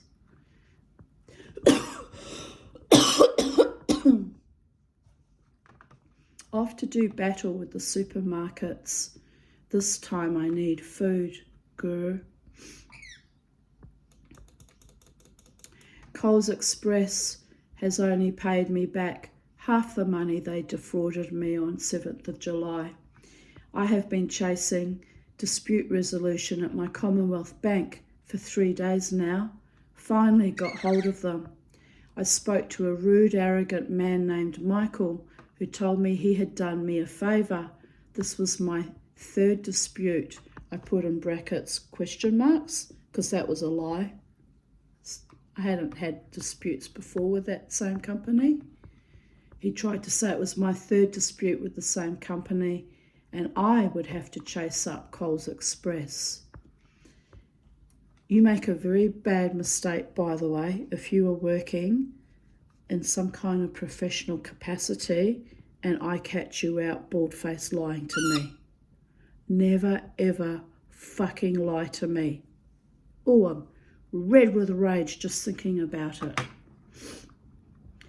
I told him he had clearly made a mistake in not noticing the initial $150 was included in the original debit of $204, which included the bond and ute hire, and that he had only paid me back the second amount, which was also debited. They owe me $300. He started yelling at me that I had to go to Coles Express. I said, why would I want to? They are thieves. This has put me in hardship for 2 weeks, and your logic is absurd that they don't owe me $300. So he smugly realised what a fucking idiot he sounded and passed me on to customer relations. I complained about his shitty attitude, rudeness, and epic stupidity. The woman opened yet another file. I have a sneaking suspicion I will never get that money back. It is disgusting how I have been treated by both Coles Express and the Commonwealth Bank. On top of it all, I am very ill. I just should not have to deal with all this shit. far fucking out. Then Tarina suggested, she said, okay, you've tried. Lodge a complaint with the Financial Ombudsman. You can do it online. And I replied, okay, thanks. Might try that. It has been 2 weeks of fighting with idiots. Ropeable. She replied, all you have to do is try to work with all parties to reach an agreement, which you have, and they have not addressed the issue or try to fully resolve it. And I replied, yeah, I'm so sick of being defrauded, robbed, beaten down over and over again. Sick of having to fight for every little thing that should have been done properly in the first instance. Sick of liars, cheats, con men and psychopaths. Literally, totally, utterly sick. But I keep fighting for myself. Always have, always will. And then she replied, I'm with you there, same here. Tonight I'm over it and giving up just for tonight. Tomorrow is another day. And I replied, hugs. This is what happens with the breakdown of Western civilization. Incompetence and psychopathology runs amok. I think, if I remember correctly, I think that after the Ombudsman got involved, I got that money back very, very quickly indeed. But, you know, they made me jump through fucking hoops for weeks. It was obscene how they treated me. 22nd of July 2014. Busy Arvo, got up at 2 p.m, took cats to the vet. Some bimbo made an appointment for me at the wrong vet. Spent ages demanding I see the vet I made an appointment for. Then they wouldn't take payment over the phone, so I paid. Poor Sally and I put through unnecessary stress, again by idiots. I was getting very triggered as my former vet negligently killed my precious Bella. The new vet was kind to me and the cats when we finally got to see him between surgeries. All sorted now, phew. The cats are in good health, but I need to give them chicken wings for their teeth. Then I raced to Murray to pay my hairdresser, then drove in a storm to get to Capalaba Produce to buy grain and shell grit for the hens. Tonight, I'm going out with Joe to listen to Woody play, now sitting down and chilling. 22nd of July 2013. My home city, which is Wellington, New Zealand, is being shaken and stirred. I wonder if my undead sister was affected. Last earthquake they had several years ago, I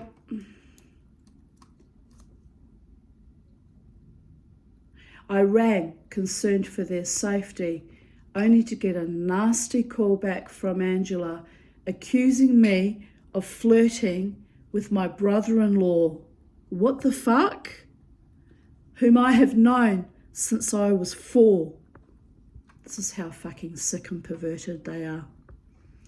And got told not to call them again when she was out of the country. What the fuck? Like I was supposed to know that at the time? And like I was merely concerned for people I thought were my family. Oh, they were evil. They were so debauched and evil. So I won't call dead sisters or their kin. I hope karma bites them on their pedo-enabling ass-holes. Indeed I do, to this very day. Meanwhile, accusing me of flirting with my brother-in-law. I mean, how sick and depraved are they? My brother-in-law. There's more to that story, but I'm not going to share it now. It's just too vile. But anyway, his behaviour when I was last in New Zealand was just vile, but he'd managed to twist it that I was flirting with him. I don't think so. Fucking creep. I hope they rot in hell.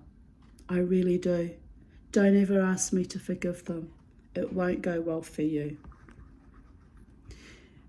Meanwhile, stay safe everyone else and rock and roll in those amazing shimmy shaking buildings that sway to the beat of the shaky aisles. I had a shitty day. No money, no luck, no love, but I did have fun with the girls and got home to an invite to see a movie tomorrow night. Thank God for my Steele family. You know who you are. Love, love, love you. More than make up for those animals that I I once shared a uterus with one of them, and the creature it married and the creatures it spawned. Fuck them. Update 2020. A reminder why dead sisters don't cry. The dirty savages. Fuck my life. I went to bed after a hot bath, thoroughly exhausted. Now awake again 2 hours later with insomnia. Lucky I have several awesome books to read. Indeed I am. That can pass the time comfortably and comfortingly like nothing else. A good book to read. Highly recommend it, people of Earth. 22 July 2012. So I'm home from Greenbank RSL. Weird night. Some dude cracked onto my friend and wouldn't take no for an answer. So I told him she was with me and to back off, lol. He didn't like being told no, so he kind of left not long after that. I am just amazed at the nerve of some men. Other than that, we had fun dancing. Needless to say, I didn't meet anyone myself, but we had fun playing pool earlier in the evening with an old guy and his son. Yes, I just remembered who that was. That was Tina. Yes. She had no street skills at all. It's completely green as the green grass of home. Completely oblivious. It was actually hard work going out with her because I was forever having to fend off fucking maniacs. In the end, I thought, I can't be dealing with this shit. It's just too hard. I had $4 to my name, so I went to Cannon Hill Shops with Jared, who kindly paid for my lunch, and I purchased with my $4. This is cute. 2 little wooden toy key rings, one a Matryoshka and the other Pinocchio to hang off my handbag, because I'm still a child at heart and my inner 5-year-old wants it. My last $4 I spent on nonsensical frivolities. Well, I guess, what does $4 buy you anyway? Fuck all. So what does it matter? The last $4, am I right?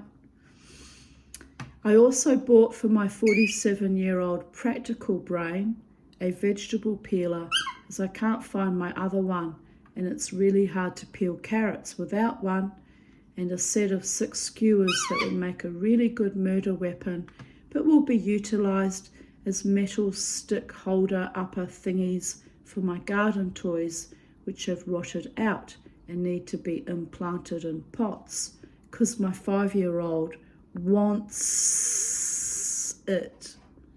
Miss 5. I never ever deny Miss 5 anything. She's one of my most powerful and terrifying of all my alter egos. Isn't it funny that I dance for a band named Alter Egos too? But they're wonderful men. They really are wonderful men. Very kind and sweet to me. So the moral of the story is, I will do what I will do, whenever, whatever, as long as there is $4 and a $1 discount shop in my immediate vicinity. Whee! Silly as a wheel I was. Silly as a wheel.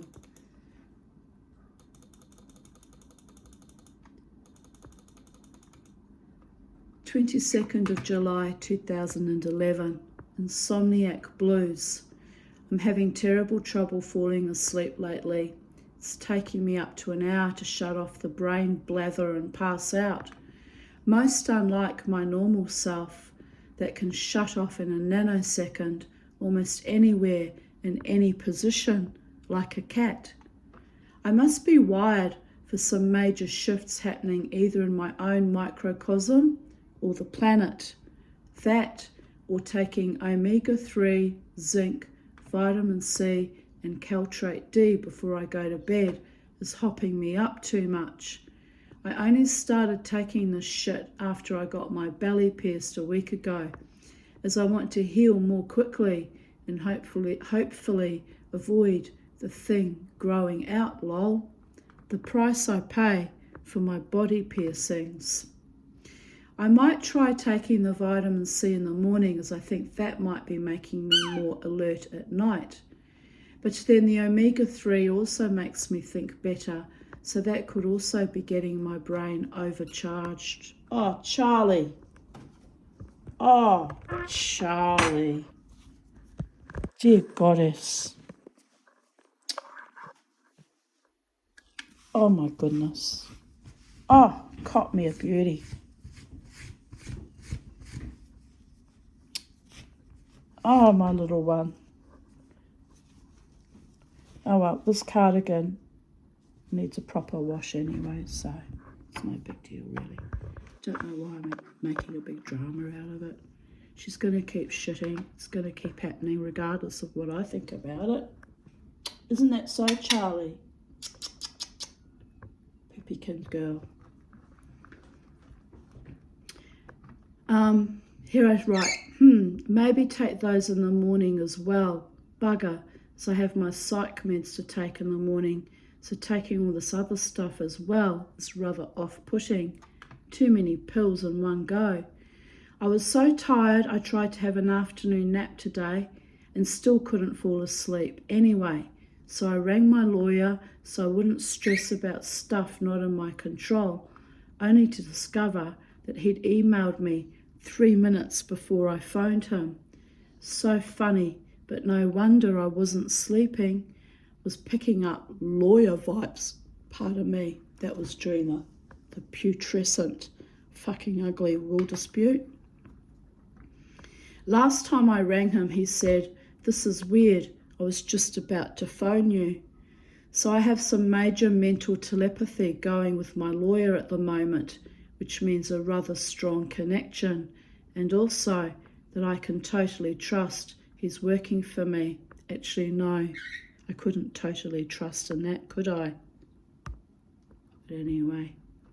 And also that, oh yeah, he's working for me. And obviously projecting powerful intentions if I'm contacting him at the same time he's contacting me. I love it when I have these little intuitions. They do tend to freak people out somewhat, laughing out loud. It's not my fault I'm psychic, is it? It manifests in just these silly little things like picking up vibes at the appropriate time. It's nothing that's going to actually make my life better or, bring in money or, give me a better lifestyle. It's just nonsensical, weird shit. But it does prove, though, that I am tuned into the multiverses in quite astonishing ways at times. Just remembering how cute I was at the jeweller's today when my darling Lynn asked how my belly piercing was shaping up after the first week. So I primly turned my back on my favourite jeweller and his 2 male apprentices, lifted up my shirt and showed Lynn. So funny, but so mental. The hilarious thing was Bill is so used to my eccentricity that he laughed. Didn't see it anyway. But a lady at the front counter didn't know whether to laugh or cry. I'm awesome. I told her, it's all good. Looks a bit red, but not sore, itchy, or infected, and I really think the titanium was the trick, because I was allergic to everything else, to which the poor but intrigued lady nodded again sagely and said, I agree, like a piercing pro. It was actually quite funny. Update 2020. The bloody thing grew out too. Now I have a gallbladder operation scar on top of the old belly piercing scars. Not pretty. Oh, well, whatever. At least I tried. Then I came home and was going to have a nap because I'm so tired. I went out last night after gardening all afternoon and had blueberry pancakes with chocolate sauce and ice cream at the pancake parlour with Crystal and Jared. Oh my God, that sounds delicious. I could go that right now, as a matter of fact. But I must have overdone it because I feel exhausted. But I rang my lawyer to check on progress and had a laugh because only 3 minutes earlier he'd emailed me. Talk about ESP, lol. On the legal front, things are progressing nicely. Fingers crossed things get resolved quicker than I thought and I get enough money to buy a car or a bed or a TV. Laughing out loud, bugger it, manifest Maximus. My house, then a car, bed, TV, and a holiday. Might as well be greedy and aim high for a change, as I'm worn out from expecting and getting less and lesser. Laughing out loud, although it's not actually funny, the state I'm constantly in. Never mind. 22nd of July 2010. I spent the day with Courtney and we went to Manly Beach and walked Miss Bella, who was extremely happy to be living a lovely doggy day. I bought 2 bags of spent mushroom compost for my garden. I think I'm getting a tad obsessed with gardening. Was how I cope with grieving my evil mother. Was I threw all my energies into the garden, for which now, 14 years later, I'm reaping all the rewards. I suppose it's a healthier addiction than scoffing chocolate and hot chips every day. I wish I wasn't so tired all the time, so I could do more gardening, I mean. And thus concludes today's readings of Even Date. It's been an interesting hurdy-gurdy ride through time, and I'm exhausted but content.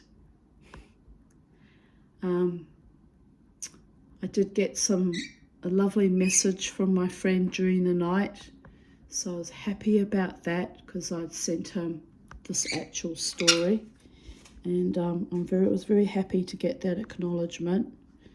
He thinks I'm a good writer and why haven't I written a book, and he'd be about the 1000th person to ask me that. But the reason is the book is already there. It's up on Vocal Media for anyone to read.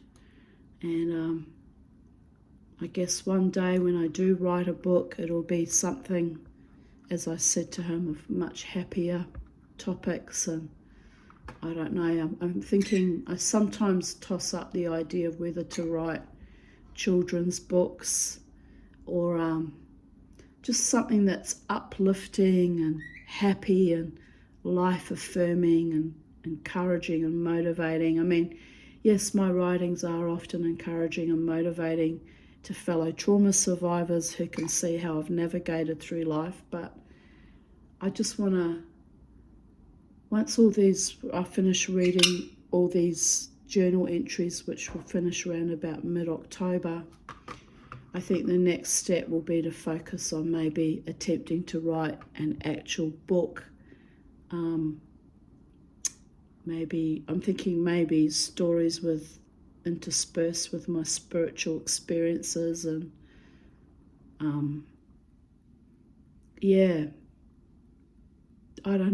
don't know. don't know. I haven't fine-tuned it yet, but I think something happy and happy-go-lucky and light-hearted would be good for a change, because I'm exhausted from my entire life. Can you tell? But then again, if the CPAP works by October, when is that? 3 months away. August, yes. By October, the CPAP should have started to have a positive effect on me. I can only hope and pray. I may have a lot more energy and a lot more positivity because I'm not running around in a constant state of exhaustion. I might be able to do the great things I've been talking about, and one of those things might be a book.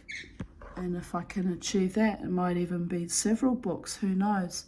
But I don't dare commit to it or set it as a goal, because I know, given how I feel right now with my health, if I put too much pressure on myself, I'll just break down. I'll have a breakdown. So there's the other reason why there has never been a book, People of Earth, is I write what I write when I write every day, and I post it up, and it gets lost in Facebook archives, which is why over the last 4 years I've been retrieving it and cobbling it together and putting it here in Focal Media. And there's some lovely writings in amongst all that, other, frivolities about chickens and pussycats and dogs. There's some lovely writings and powerful writings. So I'm glad that I've preserved it, actually. I pay Vocal Media to keep my writings up, which is why I blow a gasket when I see that they've censored things or removed things, because I don't remember what they exactly were or are, and I don't like being silenced. Ever being silenced is to me a form of abuse and gaslighting and scapegoating and delegitimizing and evil. So when I come across things missing out of my diary entries, I get very, very angry indeed, and have to go and frickin' self-soothe and calm myself back down again. So there is that. But anyway, it's a beautiful day. It's now 12:56 p.m, so nearly 1 p.m, and I might go and have some lunch, sit in the sunshine with Charlie, and just enjoy the sunshine, enjoy my day, and relax and be happy, and just absorb all the love that's flowed to me from my beautiful friends, and just keep living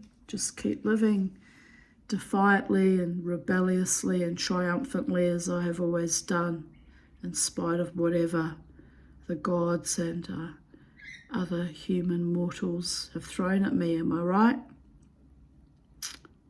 Just every day is a new day, and you never know what magic or surprises or grand passions or delights might just spring forth like unexpected gifts from the void. And just take delight in everything, and everyone that treats you with kindness and sweetness in return.